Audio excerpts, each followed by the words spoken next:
Bab 495, merencanakan melawan Gao Yangyu. Namun, ketika Xiao Chen membandingkan dirinya dengan Bai Lixi, perbedaannya segera menjadi jelas. Bai Lixi dengan mudah memenangkan sejumlah besar batu roh dalam taruhan. Dengan mengandalkan 10 harta karun rahasia kelas medial, kecakapan tempurnya melampaui Xiao Chen. Perbedaan itu membuat Xiao Chen sangat frustrasi. Ketika Bai Lixi melihat penampilan Xiao Chen yang tertekan, senyum di wajahnya semakin lebar.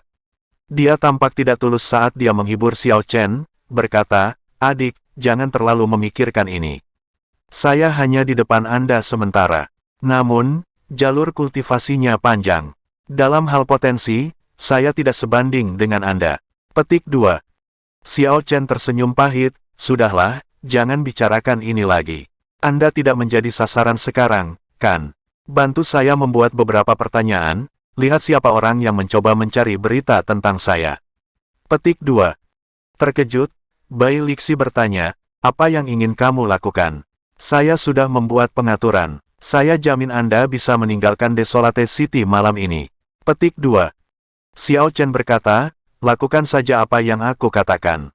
Beberapa rasa syukur dan dendam harus diakhiri lebih awal.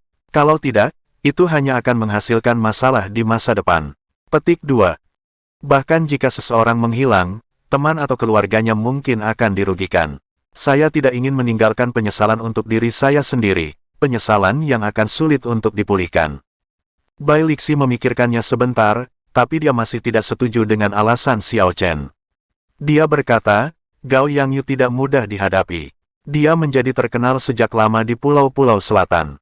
Dia sudah menjadi raja bela diri setengah langkah kesempurnaan hebat untuk waktu yang lama juga." Petik 2. Xiao Chen mengangguk dan berkata, "Inilah alasan mengapa saya harus bergerak cepat. Dia akan lebih sulit untuk dihadapi setelah dia menjadi raja bela diri." Ketika Bai Lixi melihat bahwa Xiao Chen siap untuk ini, dia tidak punya apa-apa lagi untuk dikatakan. Bai Lixi mungkin tampak sangat kasar dan lugas, tetapi dia menyadari bahwa apa yang dikatakan Xiao Chen juga masuk akal. Hanya saja dia mengkhawatirkannya. Xiao Chen pergi untuk mencari kamar yang bagus untuk ditinggali. Kemudian, dia terus menstabilkan kultivasinya. Dia seperti senjata surgawi yang ditempa. Saat ini, hanya garis besar yang telah terbentuk, lebih banyak pekerjaan yang harus dilakukan sebelum menjadi tajam dan kuat. Tanda pisah. Setelah Bai Lixi pergi, dia tidak muncul selama 2 hari. Jadi Xiao Chen menghabiskan 2 hari di tempat luas yang dia sewa. Ketika Bai Lixi muncul, dia mendorong pintu kamar Xiao Chen dan duduk di meja di ruang tamu. Xiao Chen perlahan membuka matanya dan kemudian pintu kamar.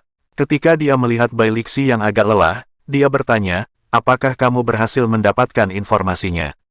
Bai Lixi mengeluarkan setumpuk kertas dan berkata, "Brat, kamu sangat populer. Ada banyak orang yang mencarimu. Saya mencari di seluruh paviliun pengejaran angin dan menemukan ratusan orang seperti itu." Mengangguk, Xiao Chen berterima kasih padanya.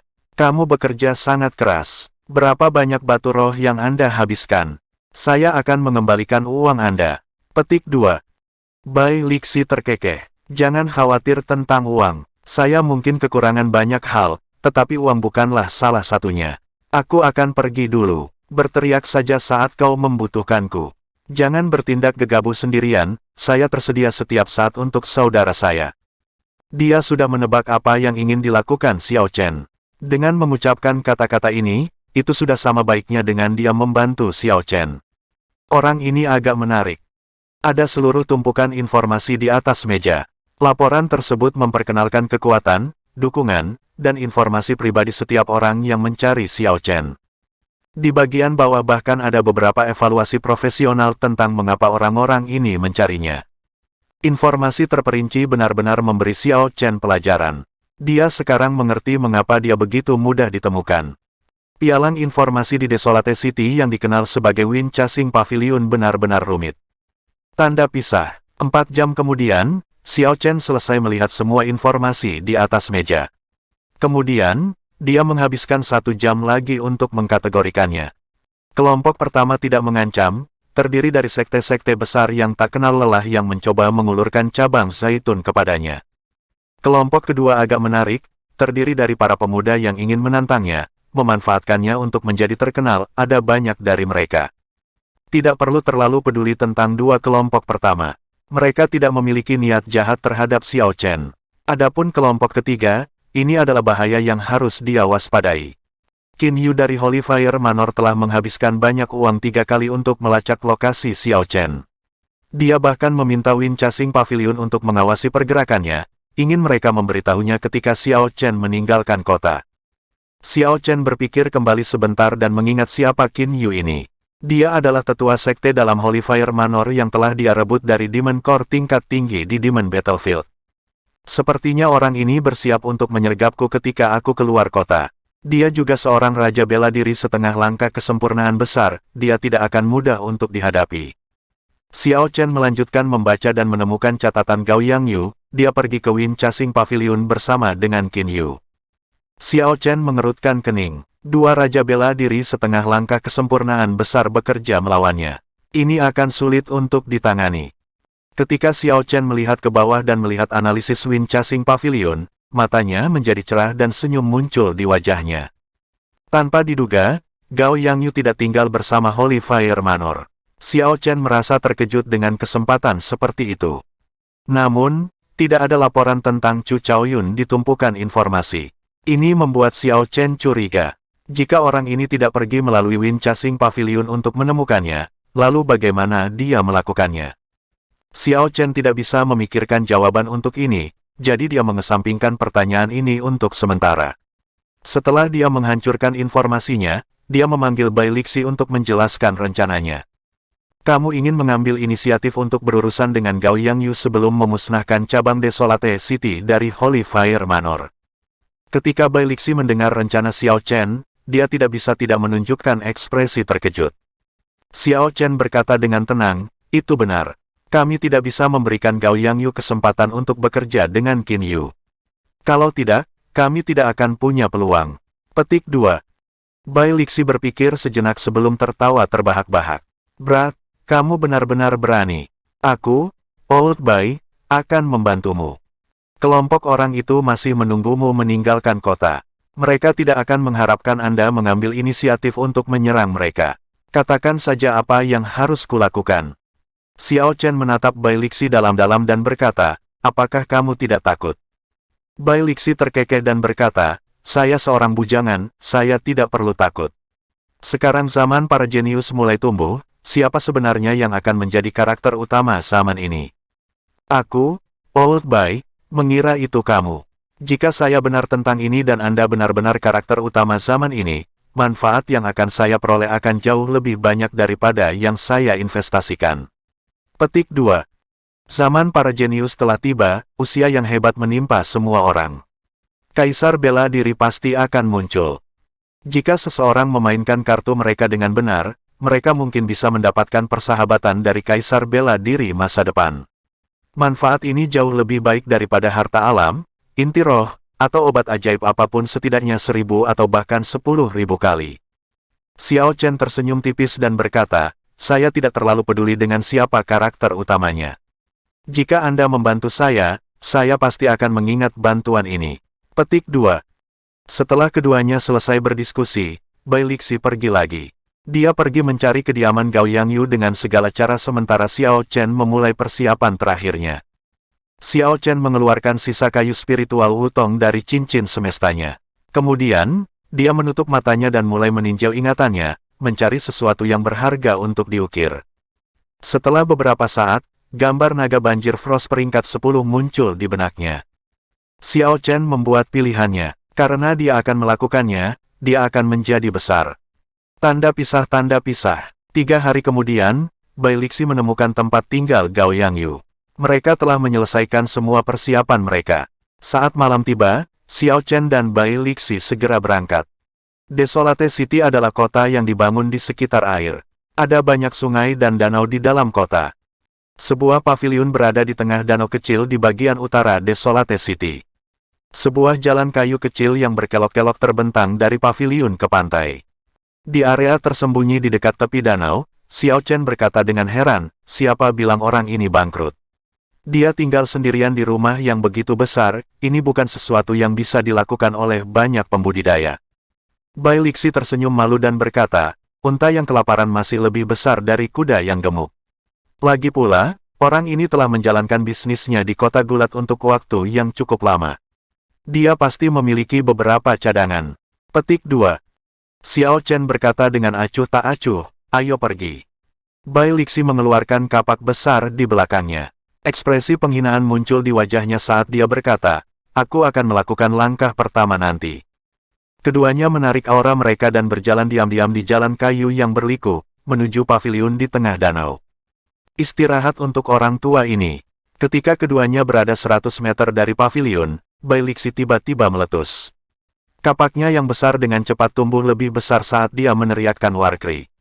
Kemudian, dia langsung meretas paviliun. Bang, bang, bang, sebuah cahaya berkelap-kelip di atas paviliun, berderak saat menabrak kapak besar. Tiang-tiang air menyembur keluar dari danau. Tanpa diduga, paviliun ini memiliki penghalang pertahanan sederhana. Namun, ini tidak mengejutkan Bai Lixi. Skrip jimat di sarung tangan kulit hitamnya perlahan menyala.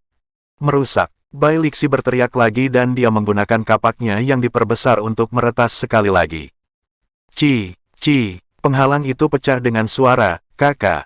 Kapak itu menebas tanpa ada yang menghalanginya, membelah paviliun besar itu menjadi dua. Ketika kapak besar itu mencapai lantai terendah, kapak itu mengeluarkan dentang logam. Ketika Bai Lixi mencoba menariknya kembali, kapaknya seperti tertancap, dia tidak bisa menariknya keluar. Ledakan. Kedua bagian paviliun jatuh ke danau, memperlihatkan Gao Yangyu berdiri di atas air. Dia memancarkan aura yang kuat saat dia menggenggam kapak Bai Lixi dengan satu tangan. Sial, Gao Yangyu mendengus dingin saat dia memukul kepala kapak dengan serangan telapak tangan. Kapak itu segera menyusut kembali ke ukuran aslinya. Bai Lixi mau tidak mau harus mundur beberapa langkah di jalan yang berliku. Ketika Gao Yangyu melihat Xiao Chen di samping Bai Lixi, tatapannya langsung berubah dingin. Dia memiliki ekspresi glasial saat dia berkata dengan nada dingin, tanpa diduga, kamu datang mencariku ketika aku tidak datang untukmu. Kamu benar-benar berani. Petik 2.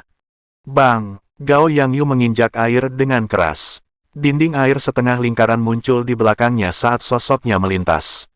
Dia menciptakan riak dengan telapak tangannya, seperti air terjun yang memancar di malam hari. Dia mengarahkan kekuatan air terjun ke Xiao Chen. Ledakan, ledakan, ledakan, suara air terjun bergema di sekitarnya, seperti air terjun sungguhan. Hah, serangan Gao Yangyu memiliki momentum yang melonjak. Xiao Chen memilih untuk menghindar untuk menghadapi ini. Dia mendorong dari jalan dan sosoknya melayang kembali. Air terjun tak berujung di langit berkumpul di telapak tangan Gao Yangyu sebelum meledak. Jalan kayu yang berkelok-kelok di bawah kaki Gao Yangyu langsung hancur dan pilar air besar menjulang keluar dari air. Bang! Bai Lixi memecahkan pilar air dan menabrakkan kapaknya ke arah Gao Yangyu. Serangannya tidak mewah sama sekali, itu hanya serangan langsung dengan kekuatan yang mengerikan. Ketika Bai Lixi menyerang dengan kapak, dia merobek udara seolah-olah itu kertas, robekan samar muncul. Gelombang air keluar dari telapak tangan kanan Gao Yangyu, yang terus bergerak. Semua energi spiritual atribut air dengan cepat berkumpul. Ketika kapak tiba di depan Gao Yangyu, dia melemparkan serangan telapak tangan yang meledak dengan uap yang melonjak. Kekuatan besar mengirim Bai Lixi terbang kembali setidaknya sejauh 100 meter. Hah, ombak jatuh dan sesosok melintas.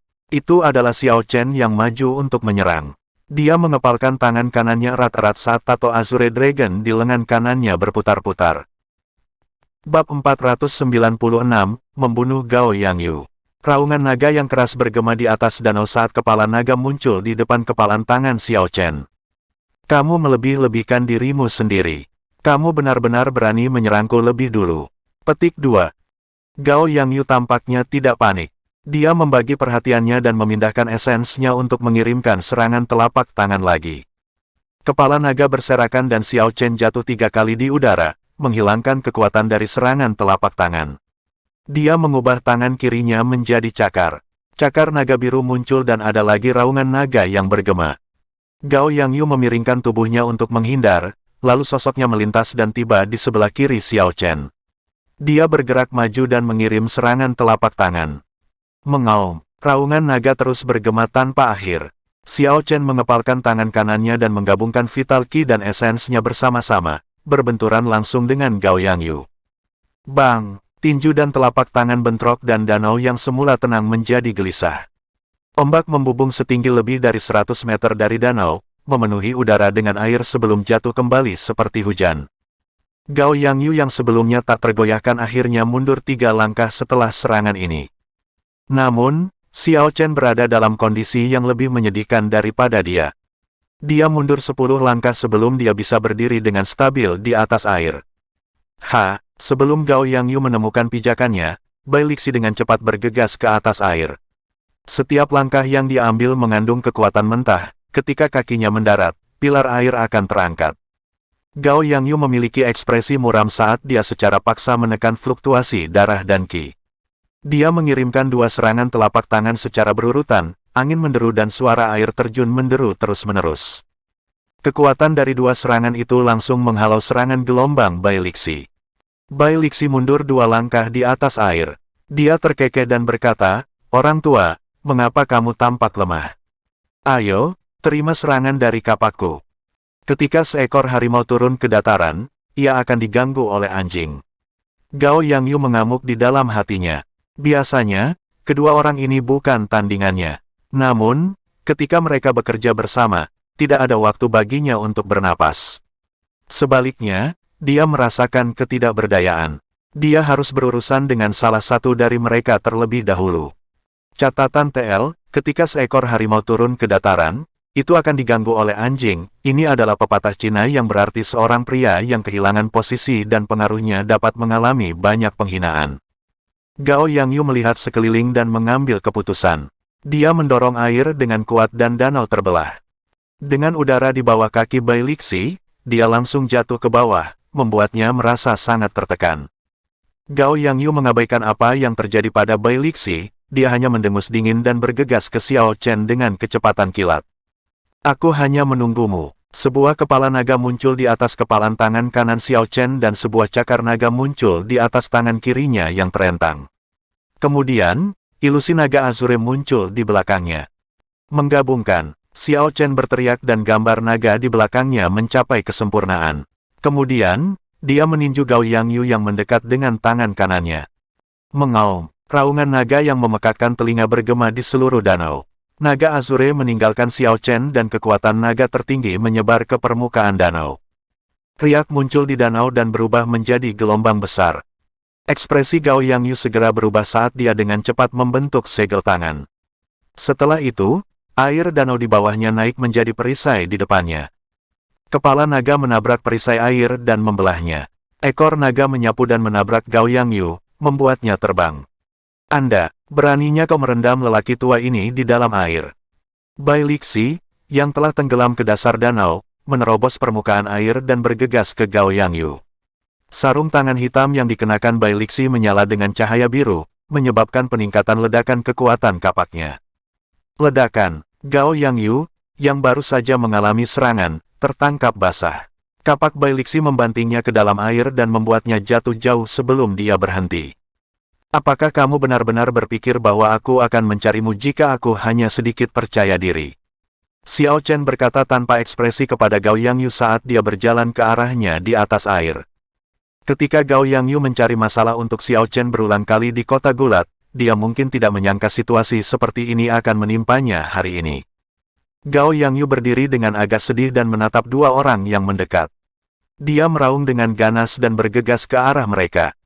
Bang! Bang! Bang! Ketiganya mulai berkelahi lagi. Tidak diragukan lagi bahwa Gao Yangyu lebih kuat dari keduanya.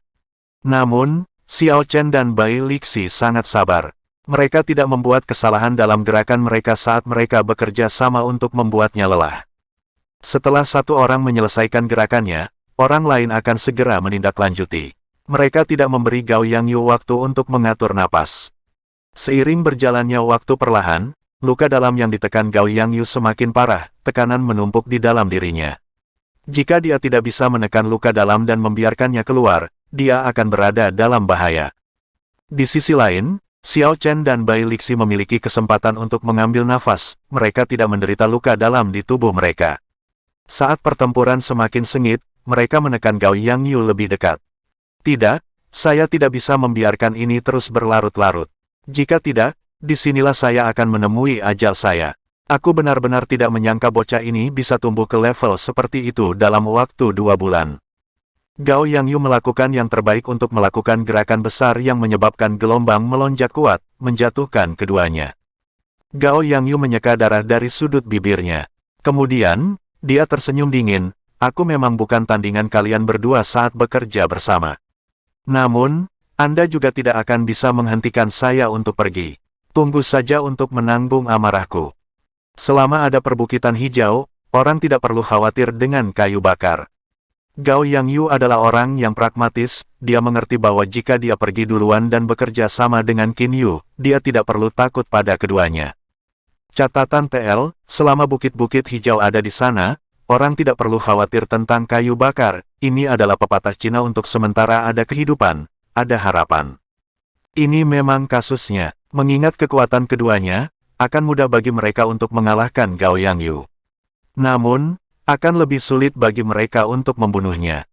Kecuali jika ada keuntungan yang menekan dalam hal kekuatan, akan sangat sulit untuk mempertahankan Gao Yangyu di sini. Ketika Xiao Chen melihat Gao Yangyu mencoba pergi, dia tidak panik. Dia dengan santai melemparkan patung kayu ke danau dan membentuk segel tangan. Mantra penganugerahan kehidupan. Bang! Xiao Chen berteriak dan pusaran air besar muncul di tengah danau.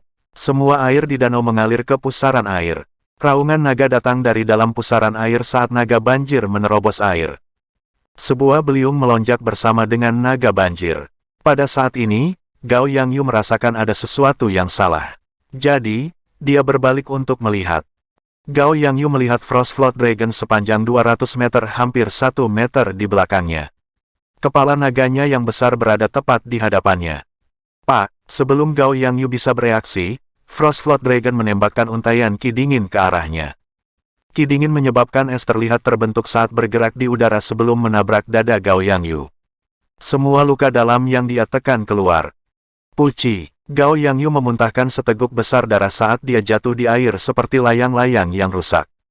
Setelah Frost Flood Dragon mengirimkan serangan, Xiao Chen dengan cepat membatalkan mantra.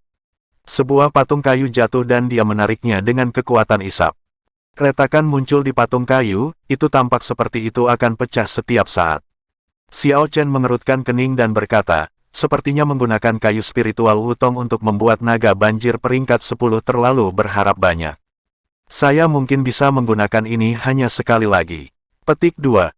Xiao Chen, bagaimana kita harus berurusan dengan orang ini? Bai Lixi bertanya sambil mengambil Gao Yangyu yang terluka parah seperti mainan dan berjalan ke Xiao Chen. Xiao Chen menyingkirkan patung kayu itu. Kemudian, dia melirik ekspresi ngeri Gao Yangyu sebelum menunjuk ke dahi Gao Yangyu. Gumpalan api ungu keluar dan lubang berdarah muncul di kepala Gao Yangyu. Kemudian, tubuhnya menjadi lemas dan jatuh. Xiao Chen mengekstrak cincin spasial Gao Yangyu dan melemparkannya ke Bai Lixi sebelum dengan santai berkata, ayo pergi. Ayo pergi ke cabang Holy Fire Manor. Tanda pisah. The Holy Fire Manor dianggap sebagai kekuatan yang kuat di pulau-pulau selatan. Itu memiliki 2 raja bela diri, Tuan Manor dan Penatua tertinggi, di sana.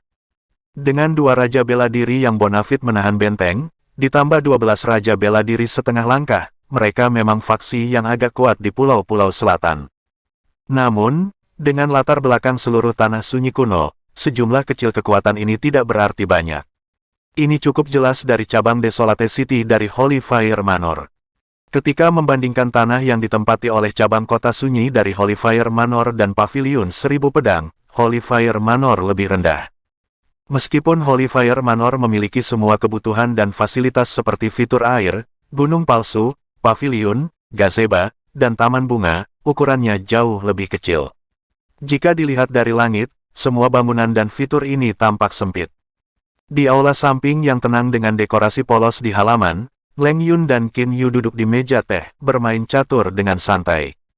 Ada total 15 lampu di samping. 15 api berayun lembut, menerangi aula dengan terang. Paman Qin, orang itu bersembunyi di restoran.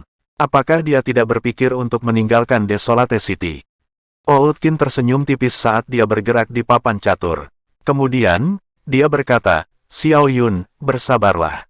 Meskipun kami memiliki Shrouding Cloud Talisman dan dapat menghindari perhatian Martial Sage, itu masih terlalu mencolok jika kami bergerak di Desolate City. Kami akan membiarkan dia hidup selama beberapa hari lagi. Leng Yun melirik papan catur yang kacau dan berkata dengan frustrasi, orang ini merampas api asal Yin Ekstrim saya. Jika ayah mendengarnya, dia akan mencabut statusku sebagai ahli waris. Setiap hari saya tidak mengambil Origin Flame saya adalah hari di mana saya tidak bisa beristirahat dengan tenang. Namun, Qin Yu tertawa dingin di dalam hatinya. Siapa yang memintamu untuk menjadi begitu serakah atas inti iblis peringkat tinggi? Jika Anda tidak memiliki kemampuan untuk melakukannya, maka jangan ikut campur. Ini disebut pembalasan, ini melayani Anda dengan benar. Meskipun Qin Yu memikirkan semua ini, ekspresinya tidak berubah. Dia tersenyum dan berkata, Tuan Muda Manor, yakinlah. Jika Xiao Chen tidak meninggalkan kota dalam setengah bulan lagi, kami akan menghubungi Gao Yangyu dan membunuhnya secara paksa. Mengingat kekuatan kita, seharusnya tidak sulit bagi kita untuk menghadapinya jika kita bekerja sama. Apakah begitu? Tiba-tiba, tawa dingin bergema di aula. Nyala api di 15 lampu berkelap-kelip liar saat membunuh Qi muncul. Ekspresi Qin Yu berubah saat dia melihat keluar pintu. Dia berkata, apakah kamu tidak tahu di mana ini? Beraninya kamu membuat masalah di sini. Petik 2. Pada saat yang sama, Qin Yu menggunakan tangan kanannya untuk menginstruksikan Leng Yun keluar dari pintu belakang untuk memanggil yang lain. Jangan repot-repot menelepon yang lain. Anda adalah satu-satunya yang tersisa di halaman ini. Petik 2. Bang, bang, bang. Mayat terbang dengan kekuatan yang melonjak, menghancurkan pintu aula samping menjadi debu sebelum mendarat dengan keras di depan keduanya. Mayat-mayat ini tampaknya sudah mati, ada lubang berdarah di dahi mereka dan mata mereka tetap terbuka. Mereka mati tanpa mengetahui alasannya. Ketika Leng Yun dan Qin Yu melihat mayat yang familiar di tanah, hati mereka langsung tenggelam. Siapa yang kuat ini? Tanpa diduga, orang itu bisa dengan diam-diam membunuh semua penjaga di halaman dalam waktu singkat. Dong, dong, dong. Xiao Chen dan Bai Lixi masuk dengan semangat tinggi. Mereka menatap dingin pada keduanya. Itu kamu, murid Qin Yu di kontrak Shock Extreme. Dia tidak menyangka Xiao Chen akan mengambil inisiatif untuk datang kepadanya meskipun dia tidak mencari Xiao Chen. Xiao Chen tersenyum tipis, Old Qin, kita bertemu lagi. Qin Yu tetap tanpa ekspresi saat dia berkata, bagus. Alih-alih hidup dengan baik selama beberapa hari lagi, Anda berani menyerahkan diri kepada saya. Ini menyelamatkan saya dari kesulitan pergi ke Anda. Petik 2. Bai Lixi membuang mayat Gao Yangyu dan berkata, Gao Yangyu juga mengatakan hal yang sama sebelumnya. Sayangnya, dia sekarang sudah mati. Petik 2. Saat mayat Gao Yangyu muncul, kulit Leng Yun memucat. Bahkan Qin Yu yang sebelumnya tenang memiliki ekspresi yang tidak wajar. Paman Qin, tahan benteng untuk sementara waktu. Aku akan pergi dan mencari bantuan. Ketika Leng Yun melihat bahwa situasinya buruk, dia mencoba menyelinap pergi. Dia segera menuju pintu belakang. Bang! Tepat ketika Leng Yun tiba di depan pintu, sesosok tubuh kekar menghalangi jalannya. Bai Lixi tersenyum dan berkata, mengapa kamu melarikan diri? Biarkan saya bertukar beberapa gerakan dengan Anda terlebih dahulu. Petik 2. Bab 497, melawan Qin Yu dengan seluruh kekuatan. Qin Yu melihat peluang di Bai Lixi meninggalkan sisi Xiao Chen. Jadi dia bergerak dengan kecepatan kilat. Api putih pucat muncul di atas telapak tangannya, dan udara di sekitarnya langsung menjadi dingin. Mata Xiao Chen berbinar. Tanpa diduga, orang ini memiliki api Yin ekstrim juga. Jika saya bisa merebutnya, Lunar True Flame saya bisa menjadi lebih kuat. Meskipun Xiao Chen sedang berpikir, kecepatan tangannya tidak melambat. Dia terus mengirim serangan telapak tangan ke depan. Serangan telapak tangan ini diresapi dengan api ungu murni yang dikaitkan dengan Yang. Bang! Yin dan Yang saling bertentangan. Begitu serangan itu bertabrakan, ledakan besar menghasilkan gelombang-gelombang kejut, setengah aula samping menghilang. Gelombang kejut menghantam Bai Lixi dan Leng Yun, yang sedang bertarung, menjatuhkan mereka beberapa langkah. Leng Yun dalam kondisi yang lebih buruk, kulitnya pucat dan darah keluar dari sudut mulutnya. Qin tua tampaknya tidak terlalu terganggu. Dia menstabilkan pijakannya dan bergegas ke Xiao Chen lagi, berniat untuk menghadapinya dalam waktu sesingkat mungkin. Xiao Chen menjawab dengan tenang, dia tidak panik sama sekali. Setelah bertukar beberapa lusin gerakan, dia hanya dipaksa mundur hampir 100 meter. Namun, dia tidak menderita cedera parah. Qin Yu merasa sangat tertekan. Dia ingat bahwa beberapa bulan yang lalu, dia bisa menekan Xiao Chen seperti semut. Tanpa diduga, Xiao Chen berhasil tumbuh sedemikian rupa sementara itu. Setelah 10 gerakan, Xiao Chen belum kalah. Xiao Chen melirik dan melihat bahwa pertempuran Bai Lixi dan Leng Yun hampir berakhir. Ekspresinya santai dan dia berhenti bentrok dengan Qin Yu. Yang harus dia lakukan sekarang hanyalah menyeret keluar dan mencegahnya pergi. Setelah beberapa saat, ada tangisan yang menyedihkan. Leng Yun sekarat di tangan Bai Lixi. Ini sesuai harapan Xiao Chen. Mengingat kekuatan Bai Lixi sebagai raja bela diri setengah langkah, Leng Yun telah melakukannya dengan sangat baik dengan bertahan selama ini. Mundur. Setelah kematian Leng Yun, Qin Yu mendorong Xiao Chen kembali dengan serangan. Kemudian, dia mundur dengan tegas, berniat meninggalkan tempat ini. Memikirkan untuk pergi, ini tidak semudah itu. Jika Xiao Chen mengizinkan orang ini pergi dan memberitahu markas besar Holy Fire Manor, itu akan buruk baginya. Jika dua raja bela diri bergerak, mereka akan menjadi ancaman besar bagi Bai Lixi dan dia. Kakak, Xiao Chen menggambar lunar shadow saber yang tergantung di pinggangnya. Sebuah niat pedang tajam melonjak keluar dan pedang ungu gemilang Qi memblokir jalan Qin Yu melarikan diri. Sial, serangan Bai Lixi mengikuti dari dekat. Dengan dua bekerja sama, jalan Qin Yu melarikan diri disegel. Sisa pertempuran tidak terlalu menegangkan. Qin Yu secara signifikan lebih lemah dari Gao Yangyu, bagaimana dia bisa menjadi pasangan untuk mereka berdua. Setelah 1 jam lagi, Xiao Chen menyayat tenggorokan Qin Yu sebelum mengeluarkan api asal Yin Ekstrim. Kemudian, dia dan Bai Lixi dengan cepat meninggalkan tempat kejadian. Sesuai rencana Xiao Chen, keduanya meninggalkan Desolate City saat malam tiba. Mereka melakukan perjalanan sejauh 5 km sebelum berhenti. Di atas danau pemusnahan surgawi, Xiao Chen berkata dengan penuh terima kasih kepada Bai Lixi, terima kasih telah membantu saya. Jika bukan karena Anda, operasi ini tidak akan berhasil. Tanpa bantuan Bai Lixi, Xiao Chen pasti tidak akan dapat dengan mudah menghadapi dua potensi bahaya ini, baik itu Gao Yangyu atau Qin Yu. Bahkan jika Xiao Chen menggunakan kartu trufnya dan memperoleh kemenangan terakhir, dia masih akan menderita luka dalam yang signifikan. Itu tidak akan menjadi seperti itu di mana mereka hanya menghabiskan beberapa esens dan tidak menderita cedera yang signifikan. Bai Lixi tertawa kecil dan berkata, saya merasa ini agak menarik. Anda juga memberi saya semua rampasan dari dua raja bela diri setengah langkah. Kami sekarang seimbang. Itu benar, apa rencana masa depanmu? Bai Lixi bertanya pada Xiao Chen setelah jeda.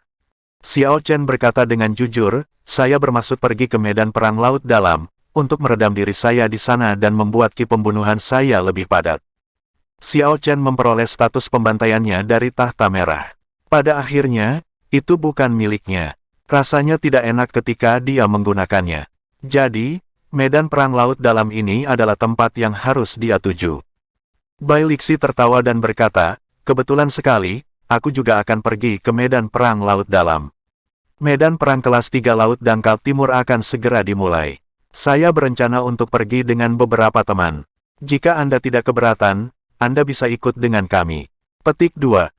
Xiao Chen merasa sedikit terpana. Kebetulan seperti itu. Bai Lixi tersenyum ketika dia berkata, jika bukan karena medan perang laut dalam, mengapa menurutmu aku membeli begitu banyak harta karun rahasia? Xiao Chen memikirkannya sebentar sebelum menerima undangan.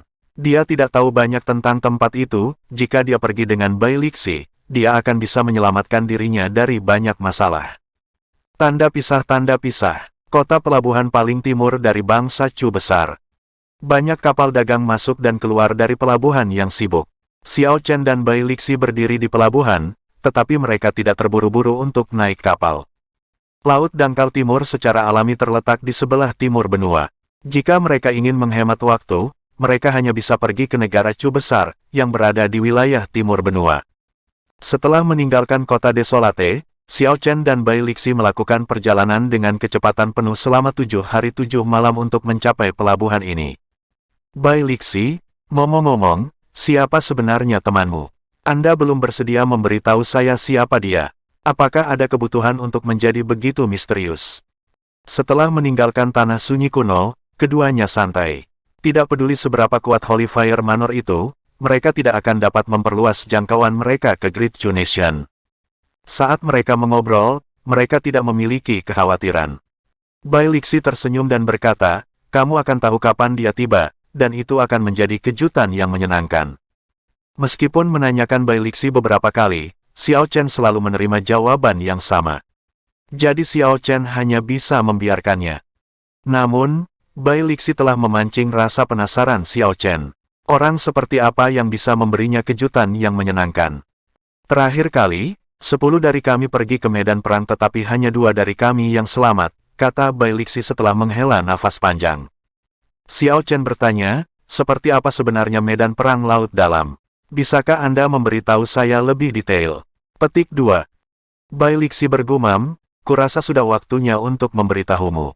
Setan terus-menerus keluar dari celah spasial laut tanpa batas setiap saat. Iblis dipisahkan oleh peringkat, seperti manusia. Mereka yang memiliki kekuatan yang sama berkumpul bersama, dengan cara yang sama yang biasanya tidak dilakukan oleh Martial Monarchs dengan Martial Science.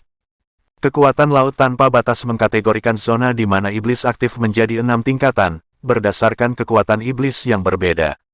Begitu jumlah iblis di zona tertentu mencapai tingkat tertentu, mereka mengumpulkan para pembudidaya dunia untuk menghadapinya. Xiao Chen memikirkannya sebentar dan mengerti apa yang dia maksud.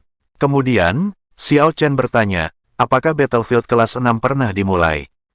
Bai Lixi tersenyum dan menjawab, sebaiknya itu tidak dimulai. Setelah Battlefield kelas puncak ini dimulai, semua martial sage di dunia harus bergegas. Selanjutnya, berdasarkan pengalaman sejarah, begitu Battlefield kelas 6 dimulai, kita tidak akan jauh dari bencana iblis. Petik 2. Dong, dong, dong, tepat pada saat ini, langkah kaki lembut datang dari belakang keduanya. Bai Lixi bahkan tidak berbalik untuk melihat sebelum tersenyum dan berkata, orang yang kita tunggu ada di sini. Xiao Chen menoleh dan melihat sosok berbaju hijau dengan rambut panjang berkibar. Dia memiliki fitur wajah yang indah dan memberikan ketajaman tertentu. Pendekar pedang berdarah Sun Guangquan. Ketika Xiao Chen melihat siapa itu, dia berseru kaget. Sun Guangquan adalah salah satu dari 10 ahli pedang hebat di tanah sunyi kuno, dia telah memahami niat pedang bertahun-tahun yang lalu. Adapun seberapa kuat dia, rumor mengatakan bahwa tidak ada seorang pun di bawah Martial Monarch yang bisa mengalahkannya. Kembali ke Pulau Qianren, Xiao Chen tidak melihat Sun Guangquan bertarung tapi dia bisa merasakan kekuatan Sun Guangquan. Instingnya sebagai seorang ahli pedang mengatakan bahwa Sun Guangquan jauh lebih kuat dari orang lain. Xiao Chen tidak menyangka teman yang dibicarakan Bai Lixi adalah Sun Guangquan. Memang, itu adalah kejutan yang menyenangkan baginya. Pihak lain telah memahami niat pedang bertahun-tahun yang lalu. Adapun Xiao Chen, dia baru saja memahami niat pedang. Jika orang ini memberinya beberapa petunjuk, dia pasti akan meningkat pesat.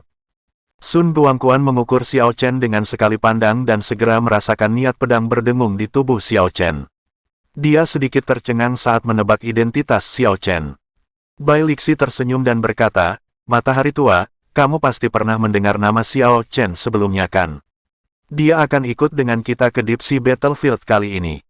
Sun Guangquan mengangguk dan berkata dengan lembut, di dunia pendekar pedang, siapa yang tidak mengenal pendekar berjubah putih? Xiao Chen tersenyum malu, bagaimana saya berani menyebut diri saya seorang ahli pedang di hadapan senior Sun? Ketika Sun Guangquan mendengar apa yang dikatakan Xiao Chen, dia melambaikannya sambil tersenyum. Jangan panggil saya senior, aku tidak layak untuk itu. Kekuatan kami cukup dekat satu sama lain. Mari kita memperlakukan satu sama lain dengan setara. Jika Anda tidak keberatan, panggil saja saya seperti Old Sun, seperti Old Bai. Bladesman berdarah Sun Guangquan adalah seorang bladesman sejati namun dia sangat rendah hati tentang hal itu. Kerendahan hati ini meningkatkan kesan baik Xiao Chen terhadap Sun Guangquan. Jadi dia tidak lagi menahan diri, berkata, Kakak Sun, kamu terlalu sopan. Ketika Bai Lixi melihat percakapan di antara keduanya, Dia tersenyum dan berkata, "Aku berkata, kalian berdua, berhenti bersikap sopan satu sama lain. Cepat naik kapal, atau kita harus menunggu hari lain." Petik 2. Kapal dagang itu memulai perjalanannya ke lautan yang jauh, ke kedalaman laut tanpa batas yang sebenarnya. Ketiganya sekarang memulai perjalanan panjang mereka. Bahkan jika arus laut membantu mereka akan membutuhkan setidaknya 1 bulan untuk mencapai laut dangkal timur yang sebenarnya. Secara alami, Xiao Chen tidak bisa membuang banyak waktu. Selain kultivasi regulernya, dia akan pergi ke Sun Guangquan untuk mendapatkan beberapa petunjuk tentang pedang darinya setiap hari. Sebagai senior, Sun Guangquan tidak menyembunyikan informasi apapun, dia menjawab semua pertanyaan Xiao Chen dengan detail. Adapun beberapa hal yang Sun Guangquan tidak yakini, dia akan mendiskusikannya secara menyeluruh dengan Xiao Chen sebelum mereka mencapai kesimpulan bersama. Ketika keduanya tidak ada hubungannya, mereka akan bertukar gerakan bersama. Dengan senior seperti itu, Xiao Chen mendapat banyak manfaat dari ini. Menggunakan kesempatan ini, Xiao Chen mulai berlatih teknik pedang 4 musim yang diturunkan Bai Suihe kepadanya. Kembali di Menara Sunyi kuno, titik cahaya yang dikirim Bai Suihe ke dahi Xiao Chen adalah teknik pedang 4 musim. Teknik pedang 4 musim adalah teknik pedang peringkat bumi kelas unggul, seperti teknik pedang Wukui. Namun, itu lebih fokus pada keadaan daripada bentuk. Itu jauh lebih sulit untuk dipahami daripada teknik pedang Wukui. Sementara Xiao Chen bertukar gerakan dengan Sun Guangquan, dia terus memoles teknik pedang 4 musim. Sebagai seorang ahli pedang, Sun Guangquan dapat dengan tajam merasakan kekurangan teknik pedang Xiao Chen. Setelah bepergian selama beberapa hari, mereka sekarang cukup dekat dengan Laut Dangkal Timur. Pada hari khusus ini, ketiganya berkumpul dan mulai mengobrol satu sama lain. Xiao Chen bertanya, "Kakak Sun, saya punya beberapa pertanyaan. Mengapa orang-orang memanggilmu Bloody Bladesman, dan ada apa dengan 10 swordsman hebat dari Ancient Desolate Land? Mengapa saya tidak mendengar ada yang menyebutkan itu di Desolate City?" Petik 2. Sun Guangquan tidak bisa menahan senyum. 10 ahli pedang hebat dari tanah Desolate kuno adalah nama dari bertahun-tahun yang lalu. Semua orang mengenal diri mereka sendiri dengan sangat baik, jadi sekarang kita melihat begitu banyak orang jenius dan mengantarkan era para jenius, kita semua tidak menonjolkan diri. Kami takut jika kami tidak hati-hati, kami akan menjadi batu loncatan. Bai Lixi melanjutkan, "Ini benar. Para ahli dari generasi tua yang terkenal kebanyakan masuk ke budidaya tertutup. Orang-orang terkenal dari masa lalu, seperti 4 pendekar pedang besar atau 4 ahli tombak hebat, tidak ada yang menyebut mereka lagi." Bab 498, secara kebetulan bertemu dengan grup naga hitam. Xiao Chen tidak menyangka akan ada alasan seperti itu, dia tidak bisa membantu tetapi merasa malu. Sun Guangquan tertawa dan berkata, "Aku tidak sedang membicarakanmu. Sebenarnya, saya tidak suka bagaimana beberapa orang tua ini mengandalkan reputasi masa lalu mereka untuk menggertak orang lain, tidak berani menghadapi kebenaran. Jika mereka dipermalukan oleh orang lain atau menjadi batu loncatan, itu berguna bagi mereka. Ketika saya masih muda, saya tidak melakukan hal-hal seperti itu. Adapun kenapa aku disebut Bloody Bladesman?" Tepat ketika Sun Guangquan hendak menjelaskan, kapal dagang itu tiba-tiba berhenti total. Secara alami, ketika kapal dagang tiba-tiba berhenti, mereka bertiga tidak terpengaruh. Namun, hal yang sama tidak dapat dikatakan untuk barang-barang di kabin. Mereka semua jatuh ke lantai dengan suara gemerincing. Beberapa barang porselen bahkan hancur. Bai Lixi berkata dengan curiga, "Aneh, mengapa kapal berhenti begitu tiba-tiba? Ayo kita keluar dan melihat-lihat," saran Sun Guangquan. Dong, dong, dong. Tepat ketika mereka bertiga hendak keluar, ketukan mendesak datang dari pintu, yang kemudian dibuka. Seorang petugas berkata, "Kalian bertiga adalah kultivator, kan? Tolong cepat berkumpul di geladak."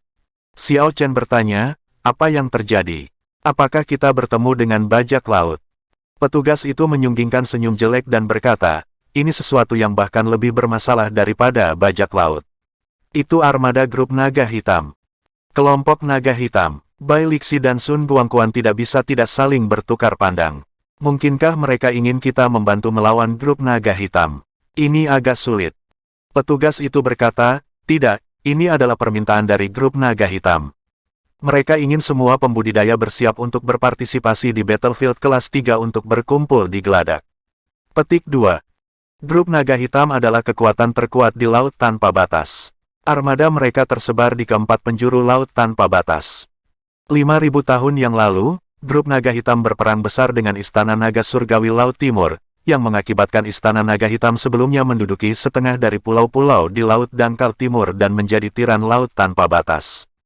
Orang harus tahu bahwa Istana Naga Surgawi sangat kuat saat itu, mereka diakui sebagai pemimpin kekuatan utama dari 4 Laut Dangkal. Raja Naga Tua memiliki prestise yang besar dan sekte yang tak terhitung jumlahnya di 4 Laut Dangkal akan menanggapi panggilannya. Namun, Istana Naga Surgawi pada akhirnya masih kalah. Raja Naga Tua tewas dalam perang dan keempat Laut Dangkal tidak lagi memiliki pemimpin.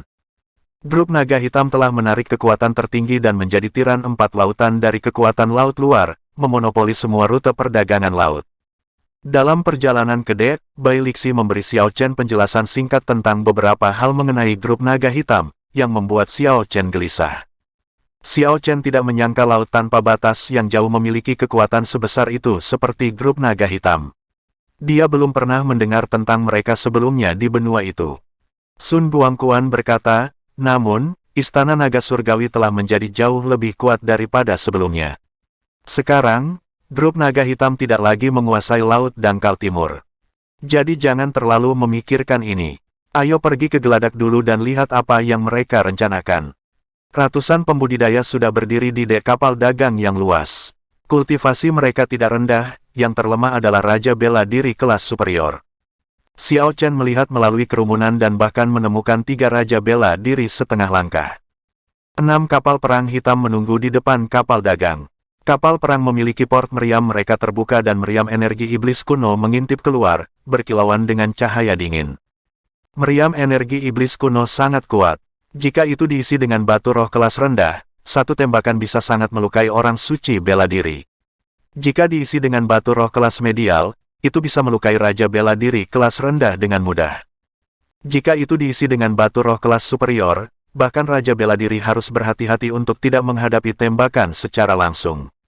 Di bawah ancaman beberapa lusin meriam energi iblis kuno, banyak pembudidaya di Geladak semuanya tampak berhati-hati, mereka tidak berani bersantai. Dong, dong, dong, tepat pada saat ini, langkah kaki terdengar dari palka kapal, pembudidaya lain keluar. Ketika Xiao Chen melihat ke belakang, dia melihat bahwa orang ini memiliki tubuh yang indah dan montok yang mengenakan baju besi hitam dan 2 pedang pendek di punggungnya. Dia mengenakan topeng setengah wajah yang menutupi wajahnya. Pupil hitam orang ini terlihat sangat dalam dan misterius. Tanpa diduga, Si Feng juga ada di dalamnya. Xiao Chen selalu penasaran dengan orang ini. Dia ingin tahu mengapa dia tahu 9 teknik rahasia puncak King Yun. Namun, ketika Xiao Chen melihat aura yang tidak dapat didekati yang dia pancarkan, dia menyerah pada pemikiran untuk menyapanya. Siu, dengan semua orang berkumpul bersama, 5 pembudidaya yang mengenakan battle armor kulit hitam terbang dari kapal perang hitam. Aura mereka sangat padat dan orang yang memimpin mereka sangat kuat. Dia adalah Raja Bela Diri setengah langkah. Orang itu memiliki wajah yang tampan, rambut pendek, dan mata yang bersemangat, dia terlihat sangat mampu. Dia tersenyum tipis pada kerumunan dan berkata, izinkan saya memperkenalkan diri. Saya adalah kapten yang tidak penting dari Korps ke-9 Grup Naga Hitam. Namaku Jian Chenan. Hadiah Martial Monarch setengah langkah berkata dengan tidak sabar, langsung saja ke intinya, beritahu kami mengapa Anda menghentikan kami di sini. Jangan repot-repot dengan omong kosong ini. Petik 2. Meskipun terganggu, Jian Chenan tidak marah. Dia melanjutkan, tidak ada yang mendesak atau besar. Tidakkah Anda semua ingin pergi ke Battlefield kelas 3 untuk pelatihan pengalaman Anda? Anda akan dapat berpartisipasi melalui Grup Naga Hitam saya juga. Selanjutnya, kami menawarkan setidaknya 2 kali lipat hadiah dari Istana Naga Surgawi. Petik 2. Saat Jian Chenan selesai, diskusi pecah di antara orang banyak, menggandakan hadiah itu agak menggiurkan. Namun, beberapa orang yang pernah ke medan perang laut dalam tertawa dingin pada diri mereka sendiri tanpa mengubah ekspresi mereka. Bai Lixi berkata dengan lembut, jangan dengarkan dia. Perbatasan utama Battlefield kelas 3 dikendalikan oleh Istana Naga Surgawi. Grup naga hitam hanya menguasai sebagian kecil. Lebih jauh lagi, mereka bukanlah area utama di mana para iblis aktif. Tidak peduli seberapa tinggi hadiahnya, itu tidak berguna. Petik 2. Jian Chenan melanjutkan, selama Anda setuju untuk pergi bersama kami akan segera memberi Anda 10.000 batu roh kelas medial. Ketika Anda kembali, kami akan memberi Anda 100.000 lagi. Mereka yang membunuh lebih banyak iblis bahkan akan menerima hadiah yang lebih tinggi. Kerumunan segera menjadi gelisah. Beberapa orang yang baru pertama kali ke laut tanpa batas tergoda. 10.000 batu roh kelas medial bukanlah jumlah yang kecil. Setelah semuanya berakhir, mereka bahkan bisa mendapatkan setidaknya 100.000 batu roh kelas medial. Menambahkan apa yang akan mereka dapatkan di dalam, jika mereka tidak mati, itu akan menjadi pendapatan yang besar. Saya bersedia pergi. Segera, orang yang pertama kali ke laut tanpa batas memikirkannya dan menganggapnya menguntungkan. Jadi dia setuju.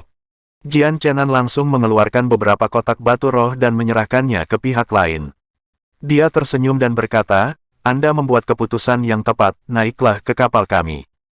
Orang itu menghitung batu roh dan mengungkapkan senyum bahagia sebelum melompat ke kapal perang. Aku juga bersedia, saya bersedia. Melihat bahwa seseorang telah benar-benar mendapatkan batu roh, jumlah orang yang setuju meningkat. Segera, sebagian besar orang meninggalkan kapal. Hanya sekitar 10 orang yang mengetahui situasi tersebut yang tidak bergerak. Sebagian besar dari orang-orang ini adalah Raja Bela Diri kelas superior puncak. Beberapa adalah Raja Bela Diri setengah langkah seperti Sun Guangquan. 10.000 batu roh kelas medial tidak cukup untuk memindahkannya. Apa yang mereka cari adalah pelatihan pengalaman nyata, untuk menempatkan diri mereka dalam situasi hidup atau mati. Hanya ketika hidup mereka dalam bahaya, potensi mereka akan dilepaskan dan kultivasi mereka meningkat. Grup naga hitam ini tidak dapat memenuhi permintaan ini. Setelah semua orang pergi ke kapal perang grup naga hitam, Jian Chenan melihat para pembudidaya yang tersisa dan berkata, terima kasih, semuanya, karena tidak menyebabkan masalah. Anda adalah elit sejati. Anda juga sangat jelas tentang situasi medan perang laut dalam. Perlakuan Anda akan lebih dari 2 kali lipat dari kelompok orang sebelumnya. Petik 2. Bai Lixi mengejek, apa maksudmu? Anda berbicara seolah-olah kita telah sepakat. Sepertinya saya tidak ingat mengatakan bahwa kami akan pergi bersamamu. Petik 2. Sun Guangquan diam-diam mengirim transmisi suara ke Xiao Chen, bersiaplah untuk meninggalkan kapal dan menuju ke barat. Itu adalah wilayah yang dikendalikan oleh Istana Naga Surgawi. Jangan tenggelam ke dalam air, ada monster laut di sana yang sulit dihadapi. Hati Xiao Chen tenggelam, tampaknya dia akan terjebak dalam pertarungan antara dua kekuatan puncak dalam pelatihan pengalaman ini. Martial Monarch setengah langkah lainnya berkata, ini tidak seperti grup naga hitam Anda memiliki kendali penuh atas laut tanpa batas. Ketika kami tiba di wilayah Istana Naga Surgawi, Anda tidak akan dapat melakukan apapun kepada kami. Petik 2. Ekspresi Jian Chenan tenggelam saat dia tersenyum dingin. Kamu pikir kamu bisa sampai di sana? Hanya ini yang akan saya katakan, jika Anda ingin pergi, Anda akan pergi. Bahkan jika kamu tidak ingin pergi, kamu akan tetap pergi. Pergi. Orang-orang yang tersisa di geladak adalah orang-orang yang menentukan. Ketika mereka melihat bahwa situasinya tidak dapat didamaikan, mereka tidak ragu-ragu untuk meninggalkan kapal dan segera melarikan diri. Xiao Chen juga langsung terbang ke barat. Sosoknya berkedip dan dalam beberapa napas, dia telah bergerak 1000 meter. Ekspresi Jian Chenan tetap tenang, dia tidak terlalu terkejut. Dia kembali ke kapal perangnya dan melambaikan tangannya. Membunuh mereka semua, biarkan tidak ada yang hidup. Ledakan, meriam energi iblis kuno di kapal perang sudah diisi dengan batu roh. Cahaya langsung meledak dan energi roh yang mengerikan mengalir dalam bentuk berkas cahaya yang cemerlang menuju para pembudidaya yang melarikan diri. Xiao Chen telah memperpanjang sense spiritualnya. Dia langsung merasakan 10 sinar cahaya datang ke arahnya. Jika sinar cahaya ini mengenainya, dia akan terluka parah atau mati.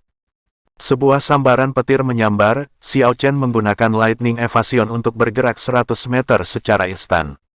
Tangisan yang menyedihkan bergema. Dalam sekejap, 4 atau 5 Raja Bela Diri kelas superior jatuh. Ledakan, ledakan, ledakan. Sebelum kelompok itu sempat berpikir, 6 kapal perang naik ke langit dan menembakkan meriam mereka lagi. Orang-orang yang tersisa menggunakan teknik cloning untuk mengurangi jumlah tembakan yang ditembakkan ke arah mereka. Beberapa langsung bentrok dengan cangkang energi, melemahkan kekuatan cangkang energi. Beberapa menggunakan teknik gerakan yang sangat bagus untuk menghindar. Namun, 6 kapal perang mengejar mereka dengan tidak tergesa-gesa, seperti ular berbisa, berniat mengirim mereka semua ke kematian mereka. Ketika para pembudidaya berurusan dengan cangkang energi, mereka akhirnya akan melambat. Jarak antara mereka dan kapal perang menyempit. Sun Guangquan berkata kepada Xiao Chen, "Mari kita berpisah. Old Bai dan aku punya cara untuk melindungi diri kami sendiri. Kami akan mencoba untuk berkumpul bersama setelahnya." Petik 2. Xiao Chen mengangguk untuk menunjukkan persetujuannya.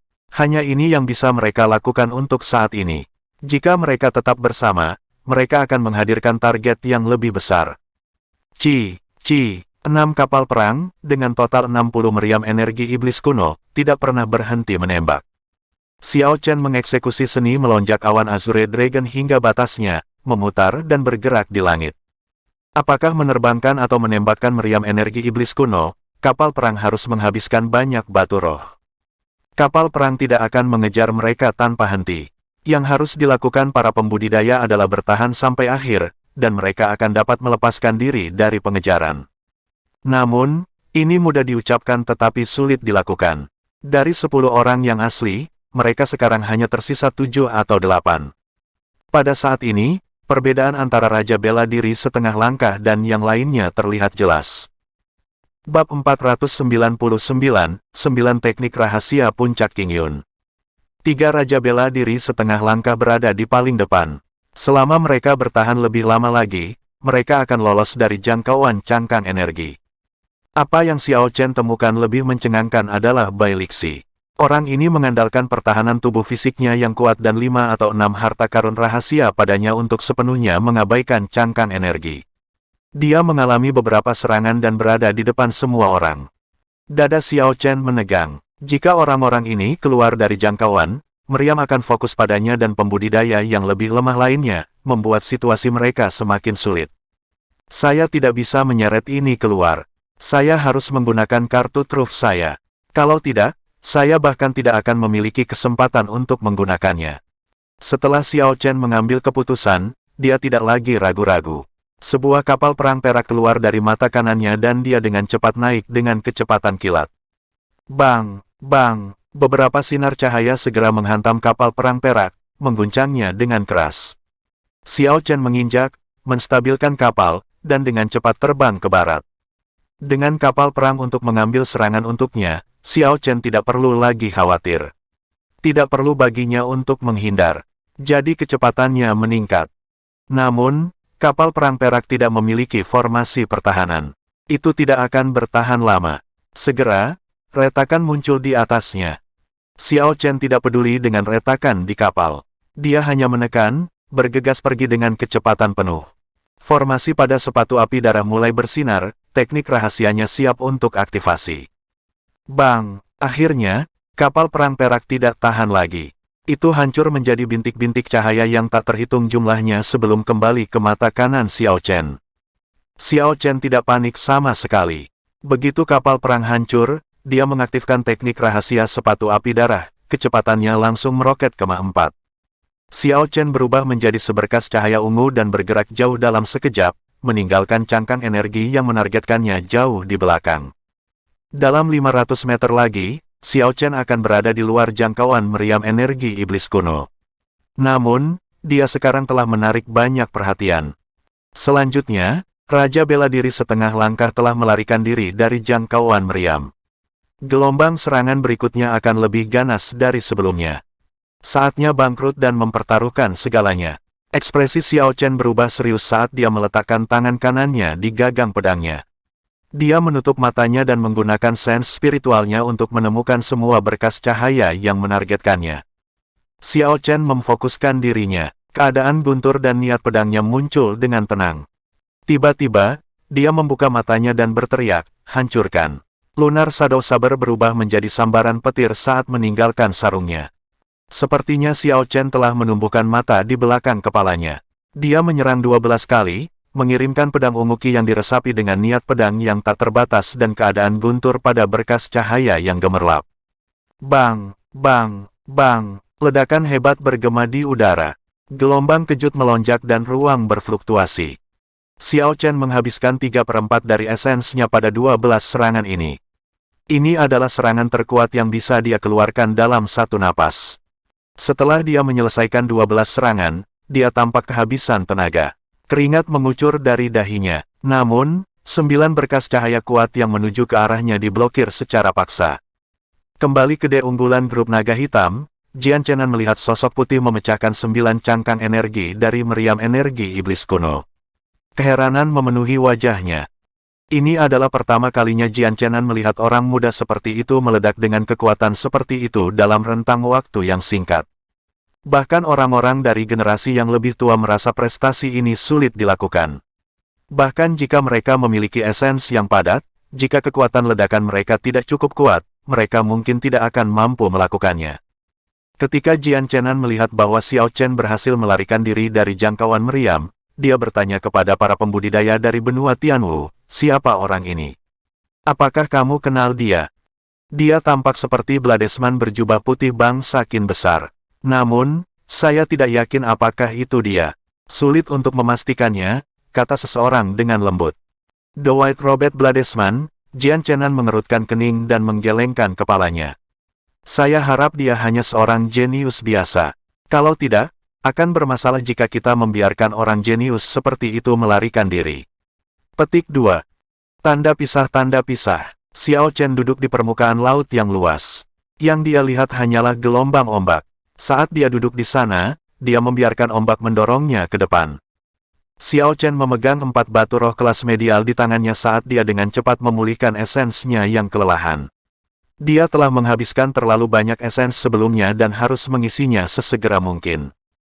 Laut tanpa batas mungkin terlihat sangat tenang dan tidak berbahaya, tetapi dia bisa berakhir di perut monster laut yang ganas kapan saja. Setelah 1 jam, Xiao Chen benar-benar menguras 4 batu roh kelas medial, dia berhasil mengisi setengah esensnya. Namun, itu sudah cukup untuk perlindungan diri.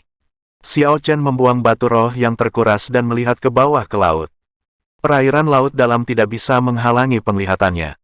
Xiao Chen melihat ikan hitam aneh di kedalaman lebih dari 100 meter. Mereka seukuran telapak tangannya dan ditutupi sisik tajam. Ada begitu banyak. Xiao Chen terperangah. Hitungan kasar mencapai setidaknya 1000. Tidak heran Sun Guangquan secara khusus mengingatkannya untuk tidak memasuki air. Sementara Xiao Chen bisa menghindari tembakan meriam seperti itu, dia mungkin akan mati lebih cepat di bawah rahang ikan aneh ini. Xiao Chen berdiri dan mengamati sekelilingnya. Kekacauan sebelumnya telah memisahkannya dari Bai Lixi dan Sun Guangquan. Xiao Chen menarik pandangannya dan menyadari bahwa dia menghadapi kesulitan besar di laut yang luas ini. Setiap arah tampak sama. Tidak peduli ke arah mana dia menghadap, dia hanya melihat air yang tak terbatas. Langit saat ini gelap, matahari tersembunyi. Tidak ada yang menerangi langit, jadi dia tidak bisa menentukan arahnya. Xiao Chen mengungkapkan senyum tak berdaya. Meskipun dia berhasil selamat dari serangan besar, dia bingung dengan masalah kecil ini.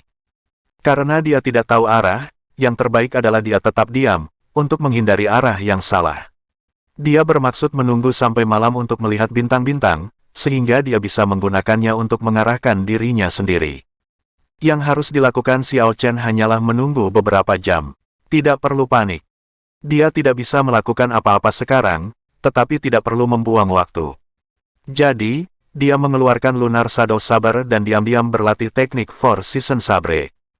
Teknik pedang 4 musim hanya memiliki 5 gerakan, musim semi, musim panas, musim gugur, musim dingin, dan siklus musim. Namun, setiap gerakan memiliki banyak variasi, tidak ada yang diperbaiki. Langkah-langkahnya tergantung pada pemahaman masing-masing individu. Berbagai adegan dari 4 musim akan dimasukkan ke dalam teknik pedang mereka, menciptakan fenomena misterius unik mereka sendiri. Misalnya, Bai Suye memahami konsep kehangatan relatif dari air mata air. Keadaan yang sesuai adalah air. Namun, Xiao Chen memahami guntur musim semi, tepuk pertama guntur musim semi, 10.000 binatang menangis. Di dunia asli Xiao Chen, orang menyebut guntur pertama di musim semi sebagai guntur musim semi. Selama musim dingin yang panjang, binatang buas di dunia memasuki hibernasi. Guntur musim semi ini adalah jam alarm yang membangunkan semua binatang buas. Setelah musim dingin yang panjang dan sunyi, ketika guntur musim semi meraung, semua binatang berteriak untuk mengumumkan bahwa musim semi telah tiba. Ini adalah keadaan yang dipahami Xiao Chen dari gerakan ini, keadaan guntur musim semi. Memanggil 10.000 binatang untuk berteriak, musim dingin telah berakhir dan musim semi telah tiba. Siklus alam tidak bisa dihentikan. Adapun musim panas, musim gugur, dan musim dingin, Xiao Chen masih memikirkannya, dia belum memiliki konsep tentang mereka. Sun Guangquan telah memberinya banyak saran, membantu Xiao Chen memperluas pikirannya dan menjadi lebih berhati-hati. Xiao Chen terus berusaha menyempurnakan gerakan ini di laut yang tenang. Namun, setiap kali dia mencapai titik ledakan kekuatan, dia berhenti. Xiao Chen terus merasa kehilangan sesuatu. Jika dia membiarkan gerakannya meledak seperti itu, dia tidak akan mencapai efek yang dia inginkan. Jadi, Xiao Chen terus berlatih tanpa lelah di laut. Setiap kali dia melakukan gerakan itu, dia akan berhenti pada saat-saat terakhir dan mulai dari awal lagi. Ini berlanjut untuk jumlah siklus yang tidak diketahui. Tanpa sadar, dia tenggelam dalam pemahaman gerakan ini. Xiao Chen lupa di mana dia berada atau apa tujuannya di sini. Ia bahkan lupa siapa dirinya. Yang dia ingat hanyalah pedang. Tanpa disadari Xiao Chen, sesosok hitam cantik muncul 1000 meter di belakangnya. Sosok ini memperhatikannya dengan penuh minat untuk waktu yang cukup lama. Namun, setelah gadis itu melihat teknik pedang Xiao Chen yang indah berhenti pada saat terakhir dan memulai lagi dan lagi, dia merasa sangat tertekan. Teknik pedang yang indah menarik perhatian Si Feng pada pandangan pertama. Dia ingin melihat bagaimana itu akan meletus dan mengguncang langit dan bumi. Namun, orang sebelum Si Feng tampaknya tidak punya otak, dia selalu berhenti pada saat yang paling menarik dan memulai dari awal lagi. Ini terjadi beberapa kali sebelum Si Feng tidak tahan lagi. Aku berkata, akankah kamu membiarkannya meledak? Rasanya sangat tidak memuaskan melihat Anda berhenti di saat yang paling kritis. Apa kau tahu bagaimana rasanya menjengkelkan? Suara yang tiba-tiba itu membangunkan Xiao Chen dari kelupaannya. Dia menarik kembali pedangnya dan menyarungkannya. Kemudian, dia menoleh untuk melihat. Si Feng telah tiba di hadapannya beberapa waktu lalu. Xiao Chen tersenyum pahit. Saya ingin membiarkannya meledak juga, tetapi saya masih kehilangan beberapa inspirasi. Jika saya memaksanya keluar, langkah ini akan sangat lemah. Petik 2. Teknik pedang 4 musim sangat berbeda dari teknik bela diri biasa. Itu memberi banyak perhatian pada negara, bentuknya hanya sekunder. Jika seseorang membuat gerakan meledak secara paksa dengan keadaan tidak lengkap, kekuatan teknik pedang akan sangat berkurang. Dan begitu sudah diatur, akan sulit untuk mengubahnya. Musim semi, musim panas, musim gugur, dan musim dingin mengalir dalam satu siklus. Jika musim sebelumnya tidak ditangani dengan benar, itu akan sangat mempengaruhi langkah selanjutnya. Jadi, Xiao Chen harus menyempurnakan gerakan pertama ini, tepuk pertama petir musim semi, 10.000 binatang menangis sebelum dia bisa membiarkannya meledak. Si Feng berkata, kalau begitu, kamu sangat konyol. Karena Anda tahu bahwa Anda kekurangan inspirasi itu, mengapa Anda masih berdiri di sini seperti orang bodoh? Anda mungkin juga buru-buru berkumpul dengan orang-orang istana naga surgawi. Petik 2. Mengangkat bahunya, Xiao Chen menjelaskan, aku tersesat, saya tidak tahu jalan mana yang harus ditempuh. Aku hanya bisa menunggu malam tiba. Karena saya hanya menunggu, saya mungkin juga berlatih. Petik 2. Si Feng menggelengkan kepalanya dan berkata, aku benar-benar tidak tahu apa yang kamu pikirkan. Anda bahkan tidak membuat persiapan apapun ketika Anda datang ke laut tanpa batas. Ombak akan sangat besar pada malam hari. Ikutlah bersamaku. Saya punya beberapa alat navigasi. Tanpa diduga, Si Feng begitu mudah didekati. Xiao Chen berterima kasih kepada Si Feng dan mengikuti di belakangnya, bergerak ke barat di laut yang tenang. Sepanjang jalan, Xiao Chen bertanya, saya sangat ingin tahu, siapa yang mengajarimu 9 teknik rahasia Puncak King Yun? Itu adalah teknik rahasia dari Puncak King Yun Paviliun Pedang Surgawi yang tidak akan diteruskan ke orang luar. Ketika Si Feng mendengar itu, dia sedikit terkejut. Dia berkata, ayah angkat saya mengajari mereka kepada saya. Namun, dia tidak mengatakan bahwa itu adalah 9 teknik rahasia puncak King Yun. Ini pertama kalinya aku mendengarnya. Xiao Chen tiba-tiba memikirkan sesuatu, mengingat kemungkinan yang telah dia pertimbangkan di masa lalu. Dia bertanya, apakah ayah angkatmu bernama Leng Tianhe? Si Feng berhenti sepenuhnya dan melihat ke belakang. Matanya dipenuhi kecurigaan saat dia berkata, bagaimana kamu tahu? Memang, Xiao Chen sudah menebaknya. Selain dari garis keturunan Master Pavilion, tidak ada orang lain dari puncak lain yang dapat mempelajari 9 teknik rahasia puncak King Yun. Bab 500, memasuki medan perang kelas 3. Selain itu, kebanyakan orang harus bersumpah pada iblis hati mereka untuk tidak membocorkan teknik rahasia. Hanya seseorang seperti Leng Tianhe yang bisa mengabaikan aturan ini.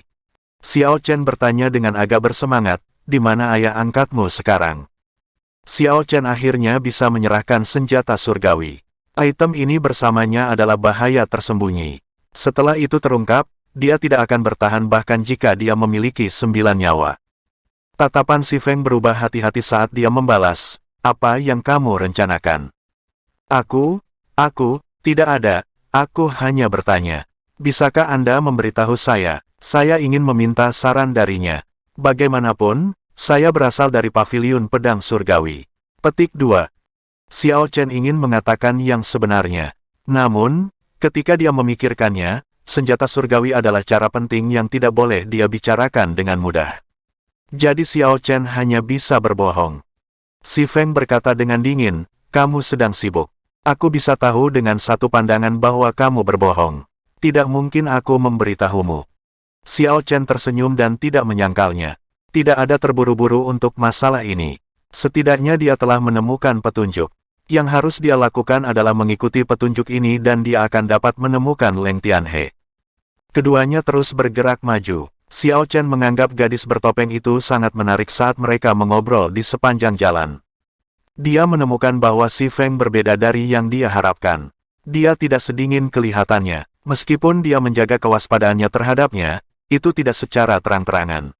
Ngomong-ngomong, kenapa kamu memakai topeng? Apakah penampilanmu yang sebenarnya adalah sesuatu yang tidak bisa dilihat? Xiao Chen mengajukan pertanyaan lain yang membuatnya bertanya-tanya. Si Feng berkata dengan acuh tak acuh, ayah angkatku menyuruhku memakainya. Dia mengatakan bahwa ketika saya bertarung, saya tidak bisa mengendalikan emosi saya, membiarkan lawan saya membaca saya. Xiao Chen bertanya dengan rasa ingin tahu, kalau begitu, jika kamu tidak pernah bisa mengendalikan emosimu, bukankah kamu harus memakai topeng ini selamanya?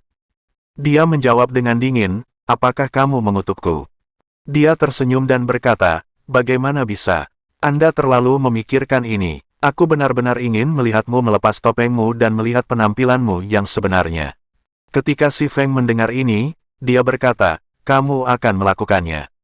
Tujuan pertamaku pergi ke battlefield adalah untuk melepas topengku. Apa tujuan kedua? Untuk meningkatkan diriku dan mengalahkanmu. Saya belum pernah dikalahkan oleh seseorang dari generasi yang sama sebelum Anda. Jadi, sebaiknya kamu tidak mati di battlefield. Terperangah, Xiao Chen bertanya, omong-omong, apakah Anda membimbing saya sekarang karena Anda takut sesuatu akan terjadi pada saya, dan kemudian setelah Anda meningkat, Anda tidak akan dapat menemukan batu asahan untuk mengasah diri Anda lebih jauh? Si Feng mengangguk dan tersenyum. Itu benar sekali. Namun, batu asa itu untuk pedang, bukan pedang, saya mengolah pedang, bukan pedang. Petik 2. Catatan TL, ada dua kata untuk batu asahan di sini dan yang pertama secara harfiah berarti, batu untuk mengasah pedang, dan yang kedua adalah batu untuk mengasah pedang. Ketika Xiao Chen berbicara, dia menggunakan pedang. Xiao Chen segera merasa sangat tertekan. Tidak heran si Feng sangat baik, dia punya agenda seperti itu. Kalau begitu, aku lebih baik mengutukmu untuk tidak bisa melepas topengmu selamanya. Siu. Si Feng menghunus pedang kembarnya dan mengirim dua helai pedang tajam Qi ke Xiao Chen. Si Feng menyerang dengan iseng. Xiao Chen terkejut dan dengan cepat memiringkan tubuhnya untuk menghindar. Dua helai pedang Qi melewatinya dan menciptakan gelombang besar di laut. Kalau begitu, kamu, seseorang dengan indera arah yang buruk, dapat terus maju sendiri. Nona ini tidak akan menemanimu lebih jauh. Si Feng menyarungkan pedangnya dan melesat ke depan, mengabaikan Xiao Chen. Dalam beberapa napas, dia menghilang dari pandangan Xiao Chen. Saya benar-benar masih tidak mengerti bagaimana cara berpikir wanita. Mereka berubah sesuka hati. Xiao Chen merasa sangat tertekan saat melihat si Feng menghilang. Aku hanya harus menunggu. Lagi pula, sebentar lagi malam. Saat itu, saya hanya harus terus menuju ke barat. Burbel, tepat pada saat ini, laut di depannya tiba-tiba menjadi bergejolak. Xiao Chen mundur 10 langkah saat ekspresinya berubah. Dia meletakkan tangan kanannya di gagang pedang dan dengan hati-hati mengamati situasinya. Kepala naga biru besar keluar dari air. Kepala naga terbuat dari logam dan air tidak melekat padanya. Mulut naga terbuka dengan suara, "Kakak." Dua pria parubaya berjubah ungu melompat keluar dari mulut naga. Sisi jubah ungu disulam dengan emas dan naga biru di punggungnya. Apakah kamu di sini untuk berpartisipasi di Battlefield kelas 3? Anda hanya perlu menjawab ya atau tidak. Orang di sebelah kanan berbicara dengan sangat cepat. Ketika dia melihat Xiao Chen mengangguk, dia berkata, "Baiklah, naiklah. Kami dari Istana Naga Surgawi." Xiao Chen tidak terburu-buru untuk naik. Sebaliknya, dia bertanya, "Apakah kamu punya bukti?" Ketika orang di sebelah kiri mendengar itu, dia mengerutkan kening dan berkata dengan tidak sabar, "Kamu hanyalah seorang raja bela diri kelas medial, mengapa kamu mengatakan begitu banyak omong kosong? Masuk saja ketika Anda disuruh." Petik 2. Namun, orang yang berbicara lebih dulu tidak repot-repot mencoba berdebat. Dia mengeluarkan medali perintah dan berkata, "Ini adalah medali perintah dari sesepuh sekte luar Istana Naga Surgawi. Ini pasti nyata. Tolong cepat sedikit. Kami berada di pinggiran laut luar yang berada dalam kendali grup naga hitam.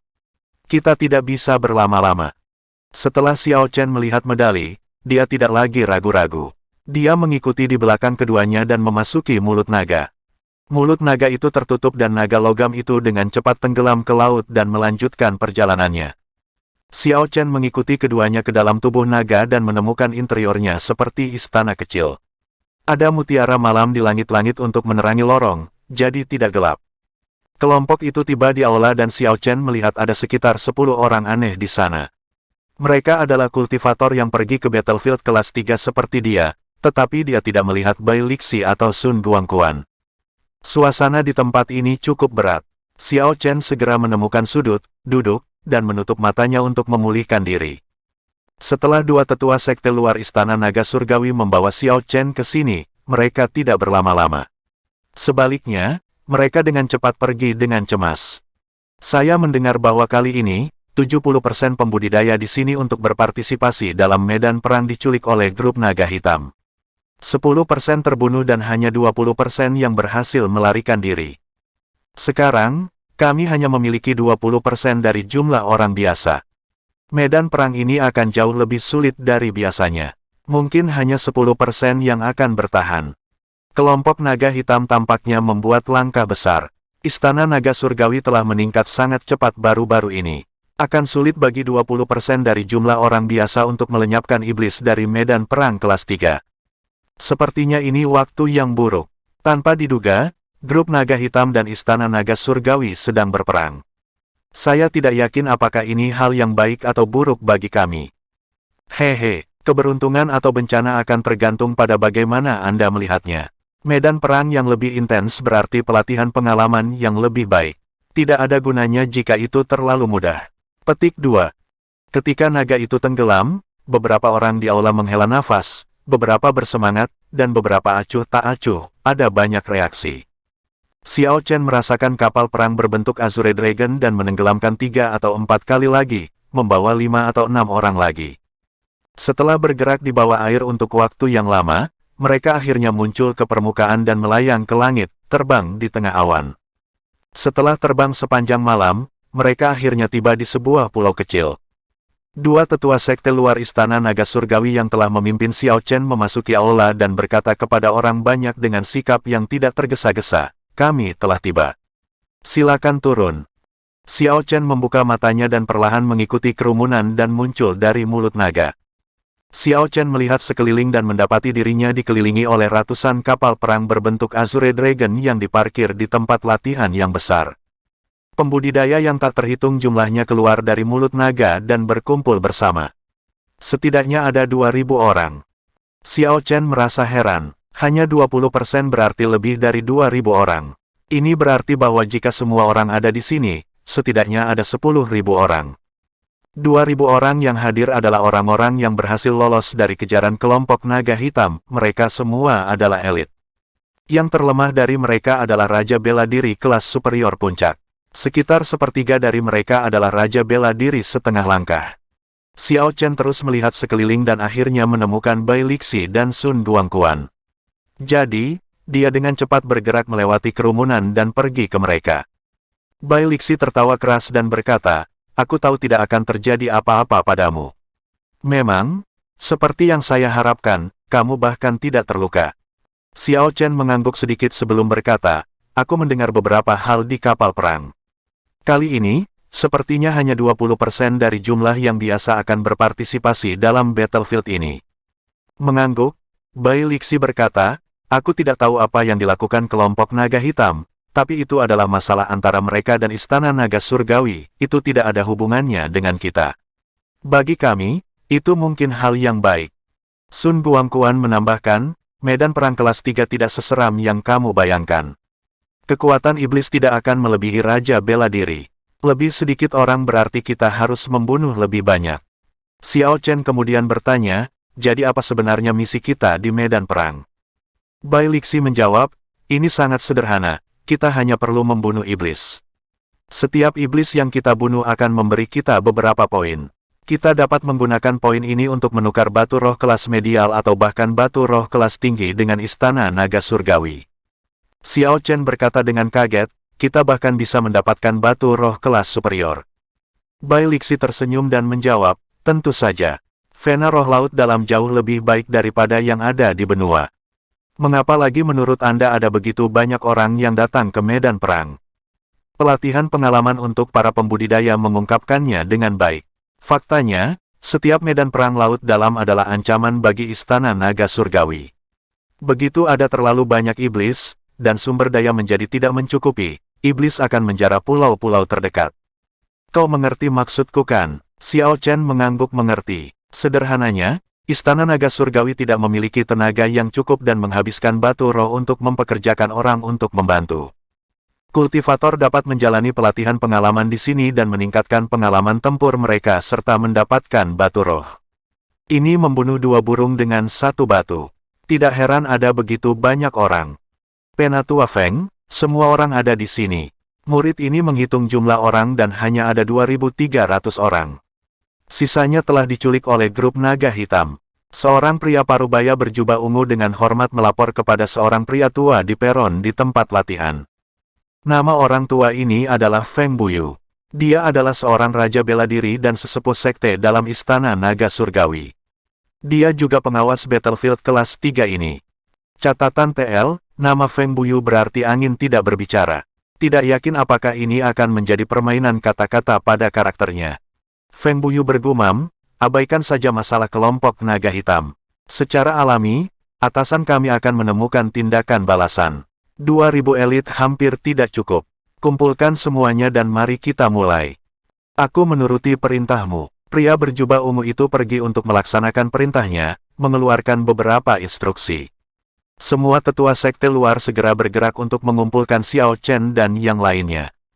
Kakak, semua kapal perang Azure Dragon terbuka di tengah dan bergabung bersama. Tak lama setelah itu, sebelum tatapan heran Xiao Chen, mereka membentuk platform persegi panjang besar. Ratusan kepala naga berjajar di sisi peron. Bai Lixi menepuk bahu Xiao Chen dan berkata, "Jangan terlalu heran. Ini hanya kapal perang naga surgawi Istana Naga. Ketika Anda mencapai battlefield, Anda akan melihat yang lebih besar. Ayo pergi." Bab 501, Medan Perang dimulai.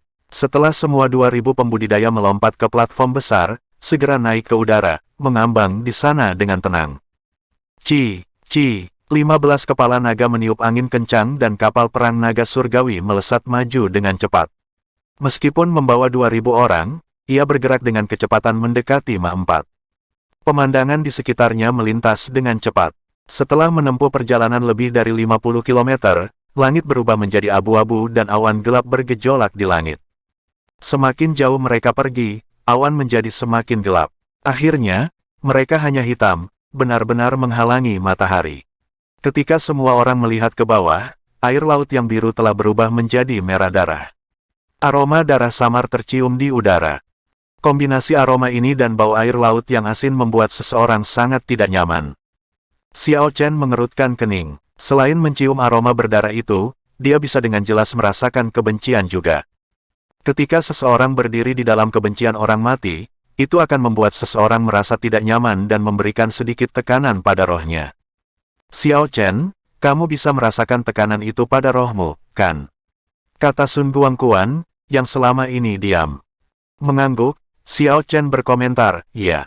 Akan sulit bagi pembudidaya biasa untuk mengeluarkan kekuatan penuh mereka dalam keadaan seperti itu.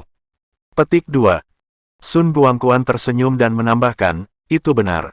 Ketika kita tiba di battlefield, semakin dekat kita dengan area inti, semakin kuat tekanan ini. Ini lebih menantang, tetapi juga akan meredam energi mental Anda.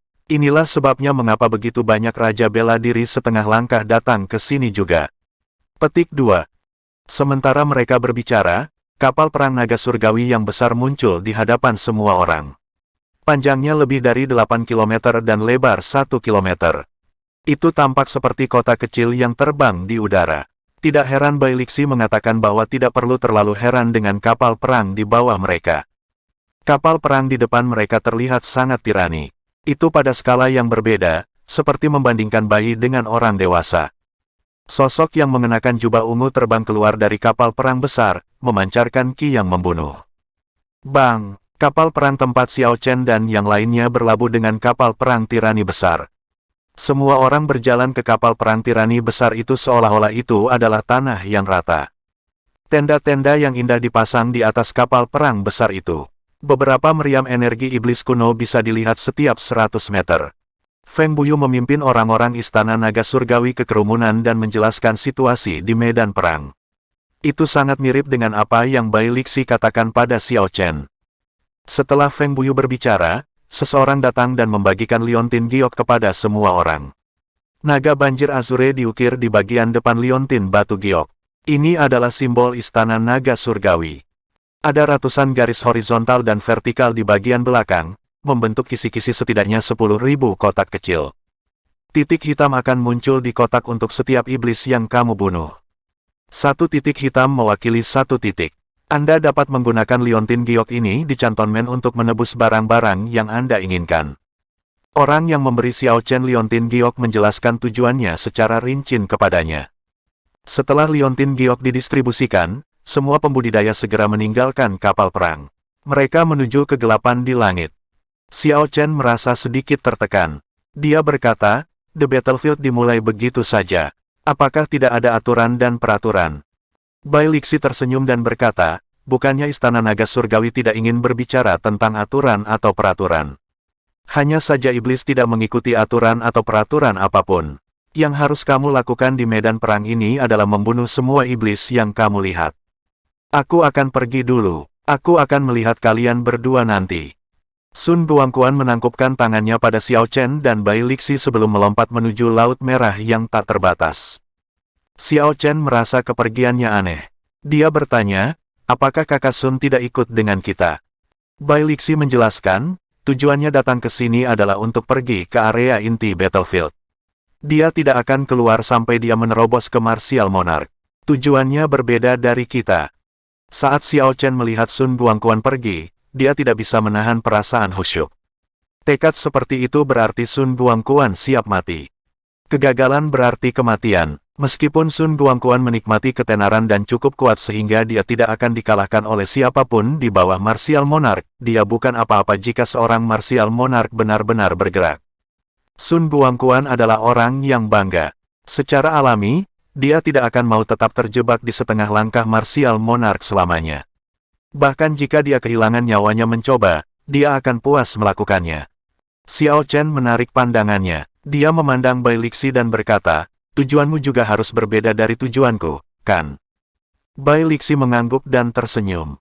Terakhir kali, saya hanya bergerak di sekitar pinggiran. Kali ini, Saya ingin mencoba area dalam. Ini adalah pertama kalinya Anda di sini. Lebih baik jika Anda tinggal di pinggiran. Hati-hati, saya akan mengambil cuti saya juga. Petik 2. Kekuatan ketiganya berbeda. Sun Buangquan adalah yang terkuat diikuti oleh Bai Lixi. Xiao Chen adalah yang terlemah. Secara alami, tempat mereka berlatih akan berbeda. Xiao Chen tidak menganggap ini terlalu mengejutkan. Dia bergumam, karena Sun Buangquan dapat membuat sumpah bahwa dia tidak akan keluar sampai dia menjadi Raja Bela Diri, maka aku, Xiao Chen, akan membuat sumpah juga. Saya juga tidak akan keluar sampai saya menjadi Raja Bela Diri setengah langkah. Petik 2. Medan Perang Laut Dalam, aku datang.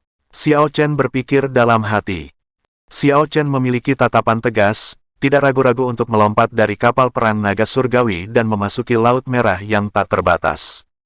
Xiao Chen berjalan di Laut Merah dengan ekspresi tenang. Kadang-kadang, para pembudidaya akan bergegas melewatinya, meninggalkannya jauh di belakang. Xiao Chen tidak terburu-buru. Dia terus berjalan dengan tenang seperti ini. 1 jam kemudian, 3 pulau kecil muncul di hadapannya. Pulau-pulau itu sangat kecil, sepertinya lebarnya hanya beberapa ratus meter. Banyak skrip jimat melayang di sekitar setiap pulau, membentuk formasi pertahanan yang saling terkait. Formasi ketiga pulau itu tampaknya saling terkait secara samar saat mereka memancarkan cahaya spiritual yang tidak jelas. Jika kapal perang naga surgawi sebelumnya dianggap sebagai kanton utama, ketiga pulau ini akan menjadi pos terdepan. Tujuannya adalah untuk memungkinkan pasukan membuat persiapan untuk serangan. Pembudidaya yang tak terhitung jumlahnya terbang dengan sedih ke pulau-pulau kecil melalui langit yang gelap gulita.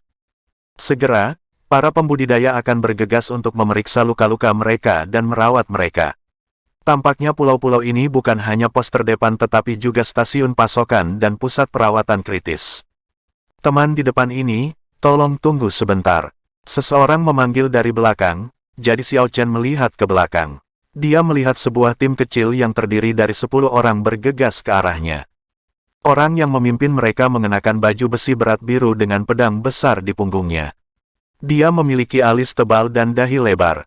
Pada pandangan pertama, orang dapat mengatakan bahwa dia adalah seorang kultivator yang menggunakan kekerasan. Orang ini adalah Raja Bela Diri kelas superior dan terlihat sangat waspada. Xiao Chen berbalik dan bertanya, "Ada apa?" Orang itu tersenyum dan berkata, "Izinkan saya memperkenalkan diri terlebih dahulu. Saya Wu Quan, murid gerbang pedang besar bangsa Chu. Ini adalah para sahabat yang saya undang untuk ikut dengan saya. Kami sedang bersiap untuk memasuki medan perang bersama. Saya perhatikan bahwa Anda adalah Raja Bela Diri kelas medial puncak. Mengapa Anda tidak ikut dengan kami?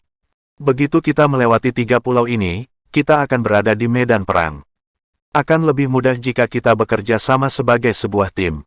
Xiao Chen memikirkannya sebentar. Kemudian, dia menangkupkan tangannya dan tersenyum. "Kalau begitu, terima kasih banyak, Saudara Wu. Namun, ranah kultivasi saya lebih rendah, bukankah aku akan memperlambat kalian?" Wu Quan tersenyum. "Kamu tidak akan. Alam kultivasi bukan satu-satunya indikasi kecakapan tempur seseorang. Saya perhatikan bahwa Anda dapat berjalan di atas air dengan bebas, sepatu Anda bahkan tidak basah. Anda harus sangat terampil dalam teknik gerakan. Tim saya kekurangan orang-orang seperti itu." Xiao Chen tersenyum dan tidak berkata apa-apa lagi. Dia menerima undangan itu. Dia tidak tahu seperti apa medan perang laut dalam ini. Akan lebih baik baginya untuk bergabung dengan tim dan membiasakan diri dengan lingkungan terlebih dahulu. Setelah itu, Wu Quan memperkenalkan Xiao Chen kepada semua orang. Selain Wu Quan, sisanya mendengus menghina Xiao Chen, jelas menunjukkan ketidaktertarikan mereka. Dalam kelompok mereka, meskipun tidak ada Raja Bela Diri setengah langkah, tidak ada yang lebih lemah dari Raja Bela Diri kelas superior. Jadi, mereka semua memandang rendah Raja Bela Diri kelas medial Xiao Chen. Xiao Chen tersenyum tipis dan mengabaikan mereka.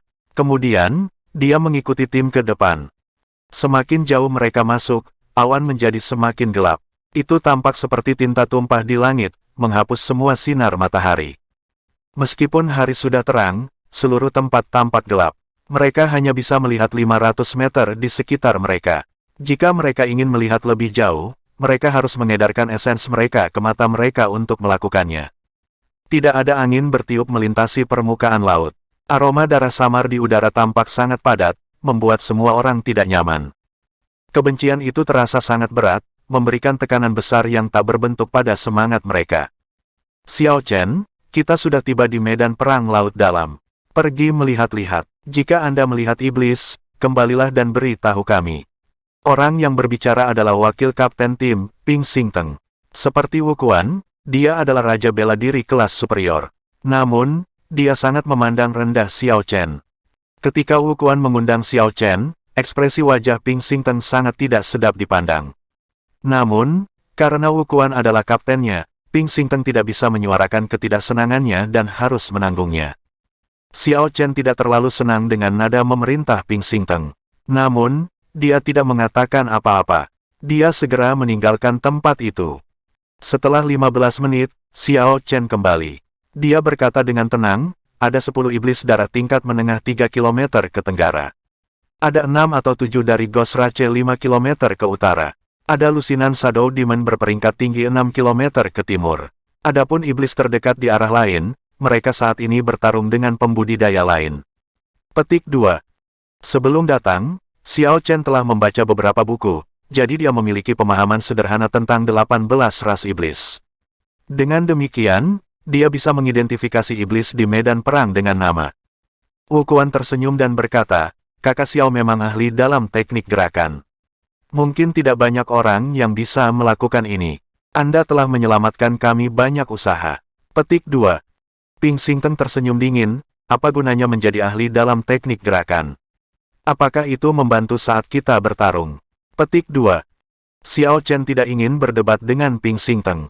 Jadi dia tersenyum dan berkata, Saudara Ping benar. Saya hanya akan menontonnya nanti dan tidak akan membuat kalian kesulitan. Bibir Ping Xingteng berkedut. Bagus kalau kamu tahu. Wu Quan, bagaimana menurutmu? Manakah dari 3 arah yang harus kita tuju? Wu Quan menganalisisnya sebentar sebelum berkata, perlombaan hantu sulit dihadapi, kita tidak akan pergi ke utara. Shadow Demons lemah tetapi mereka bermasalah dalam jumlah besar. Ayo pergi ke tenggara, kita bisa dengan aman menangani 10 iblis darah tingkat menengah jika kita berusaha. Aku juga berpikir begitu, mereka hanyalah iblis darah tingkat menengah. Mereka tidak terlalu kuat, kata Ping Xingteng sambil mengangguk. Xiao Chen telah bertemu dengan iblis darah tingkat menengah sebelumnya di medan pertempuran iblis. Mereka hampir sekuat raja bela diri kelas superior. Namun, semua orang mengalami penekanan pada energi mental mereka di medan perang laut dalam, yang akan mencegah mereka mengeluarkan lebih dari 90% kekuatan mereka. Selanjutnya, ini adalah wilayah iblis, kekuatan iblis tidak akan terpengaruh. Di kota gurun Tianwu Square, Li Xiuzu melihat 5 lapisan titik cahaya masih belum muncul, dan hati tidak bisa membantu tetapi banyak. Oh, masih ada sedikit waktu, diperkirakan orang ini tidak bisa keluar. Tetua batu, percobaan menara kuno ini, saya bisa melihat akhirnya, jangan menunggu. Li Xiuzu tersenyum dan berkata kepada Si Hailong. Si Hailong melirik Li Xiuzu dan berkata, Li Xiuzu, pendapat Anda tentang Xiao Chen ini tampaknya sangat besar. Saya mendengar bahwa dia dulu memegang kartu nama untuk berpartisipasi dalam kandidat, dan itu juga diblokir oleh Anda, dan desainnya sulit. Uji coba kuno mewakili transportasi udara dari pemusnahan aliansi. Semakin tinggi jaraknya, semakin besar kesombongannya. 5 orang dewasa menonton di langit. Apa yang kamu lakukan, kamu tahu itu, dan orang dewasa melihatnya. Saya harus jelas. Hati Li Xiuzu ada di hati, wajahnya tidak berubah, dan dia menolak kata-kata, oh, jika tidak ada bukti, sebaiknya tetua batu tidak menyebutkannya, belum lagi orang yang tidak bisa melewati 5 lapisan, dan apa yang pantas untuk dinantikan. Tetua batu, titik cahaya itu sepertinya akan keluar. Seorang penatua, menunjuk ke 5 lantai menara kuno, mengatakan kegembiraan gemetar. Si Hailong tidak peduli dengan Li Xiuzu, dan dengan cepat melihatnya. Saya melihat 5 lapisan menara-menara kuno. 1 titik cahaya berkedip samar. Itu bukan orang terakhir yang Xiao Chen. Hahaha, setelah 5 lantai, ke lantai 6, maka terlepas dari hasilnya, Liga Tianmeng telah menghemat udara selama 100 tahun. Si Hailong berhenti sejenak, hanya tertawa terbuka. Menara kuno zaman kuno ada di dunia, dan dibangun oleh orang-orang yang membangunnya. Mengapa mereka tidak diketahui? Namun menara kuno yang dikenal sama dengan guntur angin kerajaan Dajin. Mereka adalah bangunan paling indah di benua Tianwu, mempengaruhi udara yang sia-sia. Semakin tinggi bagian dalam, semakin banyak orang mendapatkan transportasi udara. Liga Tianmeng mengadakan uji coba kuno, yaitu menyematkan transportasi udara pada orang tersebut. Semakin tinggi jaraknya, semakin banyak Tianmeng akan mengikuti udara. Si Hailong, sebagai pimpinan persidangan ini, secara alami akan mendapatkan lebih banyak. Mungkin hampir 1000 tahun, tidak ada yang berjalan melalui 5 lantai ini. Sejak orang-orang Lady, dunia para pejuang telah menurun dan telah menurun. Tetapi kemakmuran akan lemah, dan penurunan akan menjadi makmur. Ini adalah hukum jalan. Saat ini, beberapa orang akhirnya melewati lantai 5, yang merupakan simbol penting kemakmuran jalan. Sekelompok sesepuh, diskusi bersemangat dan antusias, wajah takut tertawa. Li Xiuzhu sendirian, wajahnya pucat, jari-jarinya gemetar, bibirnya canggung, matanya tidak bisa dipercaya. Tangan kanan dan kelima jarinya terkepal, bocah ini, bagaimana bisa itu benar-benar melewati 5 lapis? Ketika saya memikirkannya, saya masih mempermalukannya di depan umum dan menertawakannya. Tapi sekarang hal ini terjadi benar-benar sekarang. Seorang raja seni bela diri yang sangat ditentangnya, sepanjang jalan menuju kemenangan, memenangkan 100 pertandingan berturut-turut, menurunkan banyak master, dan memenangkan 20 tempat. Sampai sekarang, saya telah mencapai ketinggian yang tidak dapat dicapai oleh siapapun dalam milenium terakhir. Jika transportasi udara lebih baik, saya akan melewati beberapa lapisan. Bukan tidak mungkin untuk mencapai puncak Lei di tahun ini. Ketika Li Xiuzhu memikirkan semua ini, dia merasa kulit kepalanya mati rasa, dan tidak ada penghinaan sebelumnya. Dia gemetar, para tetua batu tiba-tiba merasa tidak nyaman di tubuh bagian bawah dan berencana untuk mundur selangkah. Wajah si Hailong menunjukkan senyum main-main dan menoleh dan berkata, "Li Lao, aku tidak akan melihatnya, mungkin aku masih memecahkan beberapa lapisan." Beberapa orang di sebelah saya juga tersenyum, "Ya, akhir yang bagus, bagaimana tubuh tidak sehat, itu tidak akan menjadi hantu di hatimu." Wajah Li Xiuzhu merah, dan Li berkata, "Omong kosong, hati lelaki tua itu terbuka, dapat dikatakan tentang matahari dan bulan, jangan katakan apa-apa, pergi." Si Hailong tampak dingin dan melihat ke belakang kepergian Li Xiuzhu. Dia berkata, "Coba lihat dia. Jika Xiao Chen benar-benar pergi ke lantai 7 dan 8, segera kendalikan aku dan sembuhkan dia, dosa pribadi." Beberapa orang di jantung adegan, faksi internal Liga Tianmeng rumit, dan para tetua batu takut mengambil keuntungan dari kesempatan ini dan membawa Li Xiuzhu sampai akhir. Ketika suara itu jatuh, ada seorang tetua dari faksi Si Hailong, yang diam-diam mengikuti Li Xiuzhu dan keluar. Di bawah panggung, saya melihat cahaya di lantai 5. Saya tersenyum dalam hati dan menghela nafas, sulit untuk mematahkan keinginan, sulit untuk pergi ke surga. Saya menunggunya, dan Chu Chaoyun keluar dari permainan. Saya benar-benar tidak berharap dia datang. Saya takut kesenjangan denganku akan semakin besar di masa depan. Raut wajah Zuomo juga sangat rumit. Dia tertawa, pengadilan menara berusia 20 tahun adalah pertunjukan satu orangnya sendiri. Setelah kejadian ini, identitas orang pertama di 4 negara takut menjadi nyata. Kembali. Para pemain yang memenangkan kuota bersama di lapangan melihat titik-titik berkedip di menara. Mereka tampak berbeda, iri, dan malu. Beberapa orang terjerat dalam hati mereka, dan itu adalah tamparan di wajah. Dia tahu bahwa itu adalah tanganku hari itu, dan karakternya pasti tidak akan baik. Aku mengambil jantung api suciku, dan aku belum mencarinya. Saya tidak sabar menunggu dia dewasa, jadi saya harus merencanakannya. Di awan yang dingin, matanya tidak mencolok. Melihat titik-titik cahaya di menara, memancarkan hawa dingin, diam-diam keluar dari kerumunan dan berjalan menuju cabang kota gurun. Di antara menara tandus, Xiao Chen berdiri canggung di depan pintu keinginan, memejamkan mata dan memikirkannya sebelumnya, beberapa pengalaman memalukan, berdiri di depan pintu cahaya, tidak bergerak setengah langkah untuk waktu yang lama. Apakah ini keinginan hatiku? Untuk mencapai cara yang tidak bermoral, kejam, tanpa darah sedikit pun, semua mempertaruhkan itu. Tidak layak. Xiao Chen membuka matanya dan bergumam, itu tidak sepadan. Jalannya sulit ditemukan, dan puncaknya sulit untuk dilewati. Yang harus saya minta adalah tidak menyesal. Hidup ini tidak akan meninggalkan penyesalan di masa lalu dan di masa depan. Bagaimanapun, saya tidak akan menjadi seperti itu. Xiao Chen terlihat kental, dan pisau bayangan bulan akan terhunus. Hai, pisau itu horizontal dan vertikal, dan di dinding 5 lantai, ada 4 karakter besar di langit, tidak ada penyesalan.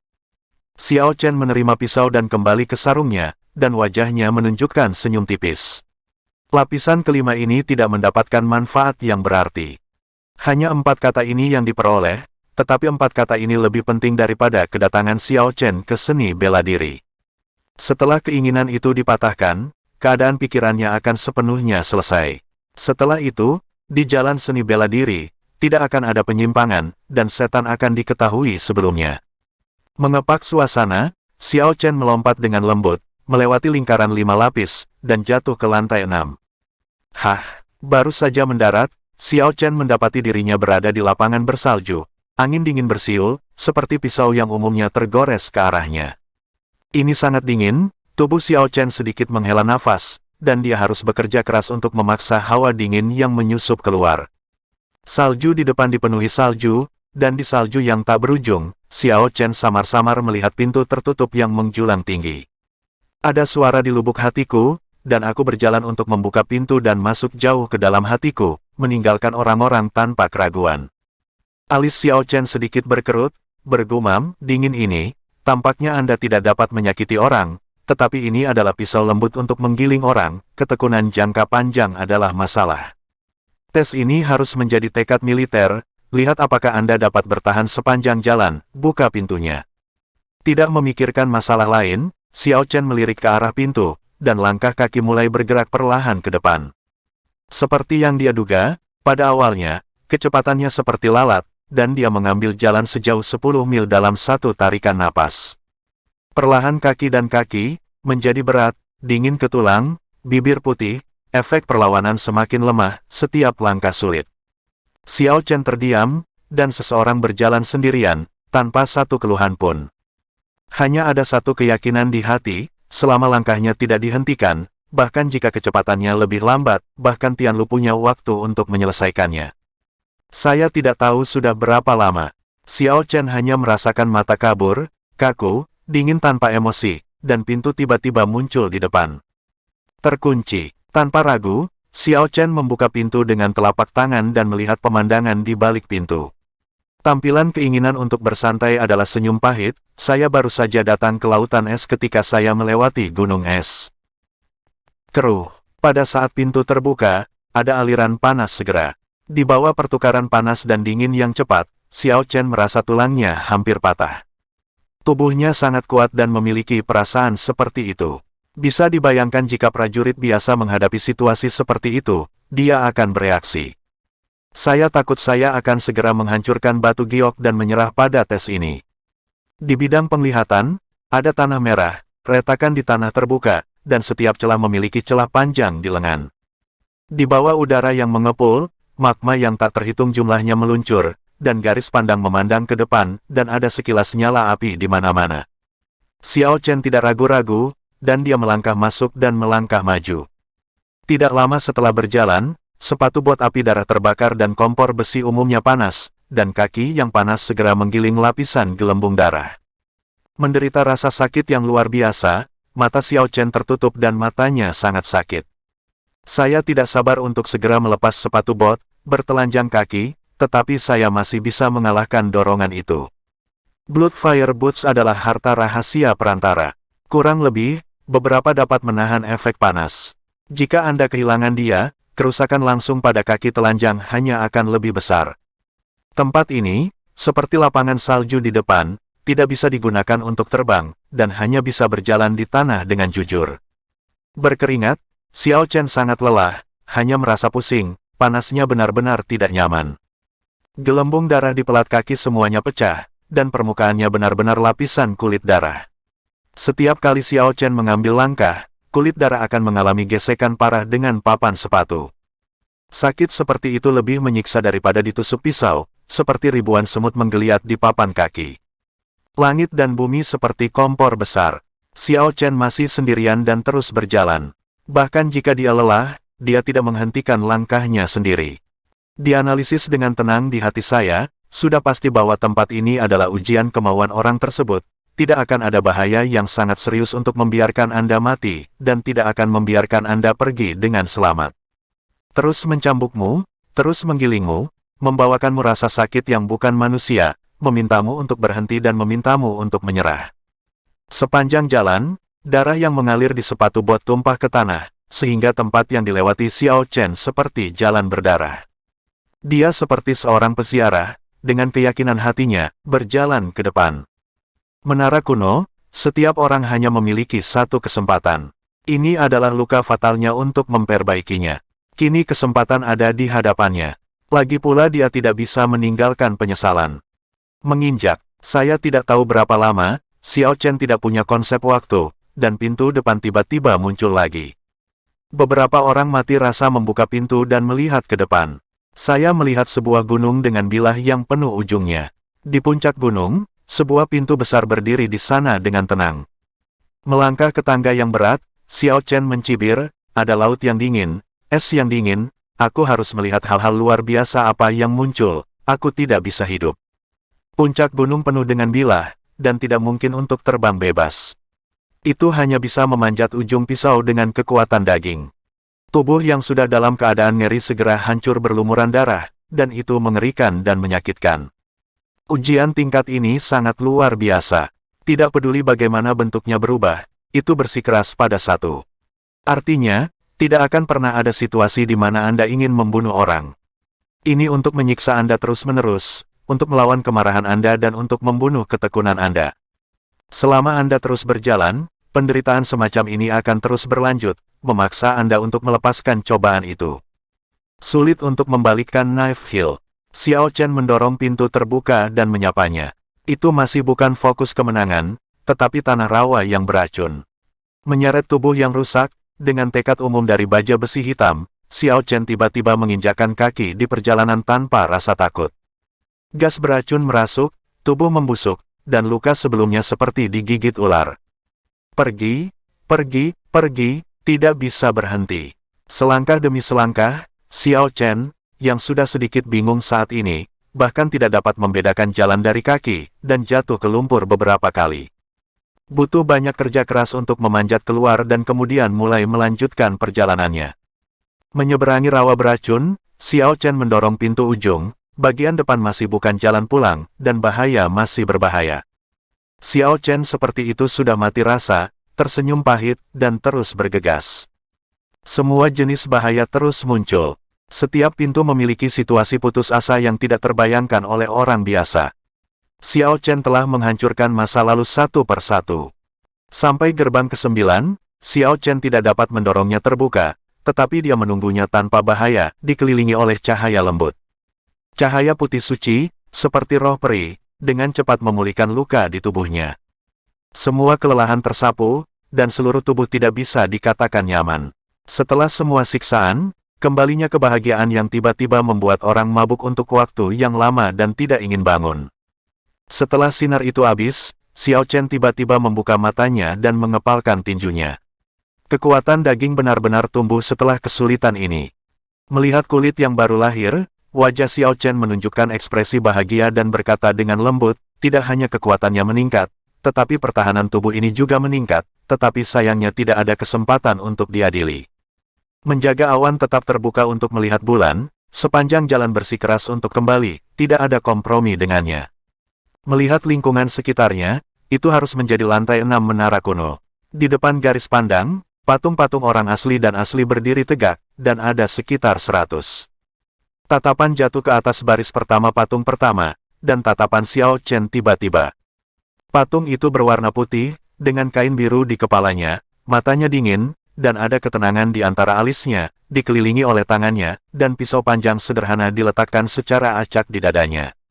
Bukan siapa dia, menekan keraguan di hatiku, Xiao Chen terus melihat ke depan. Dia tidak tahu banyak patung, tetapi beberapa dari mereka tahu, tetapi mereka semua adalah master tingkat legendaris di berbagai negara. Menghitung mundur, saya bahkan melihat patung Lei di Mulberry, dan berdiri diam di sini. Xiao Chen bergumam, sepertinya mereka yang telah lulus ujian lapisan ke-6 akan meninggalkan patung di sini, tetapi mereka belum memikirkan ujian ribuan tahun. Hanya 100 orang yang dapat melewati 6 lantai.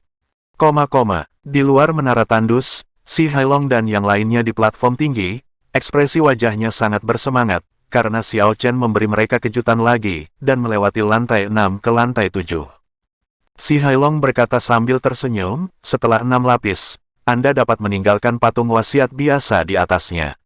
Itu bisa menjadi sedikit menara tandus. Ini adalah hadiah terbesar bagi prajurit. Oke. Saya sudah pergi ke lantai 7.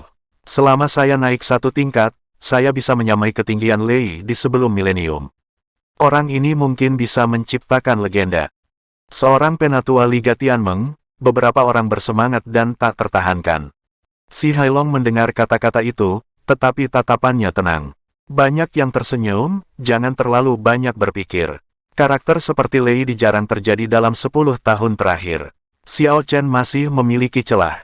Dia bisa naik ke lantai 7. Ini sangat membantu Liga Tianmeng. Petik 2. 7 lantai, ada semua patung wasiat yang ditinggalkan oleh Kaisar Wu, dan ujian Kaisar Wu sangat mudah untuk dilewati.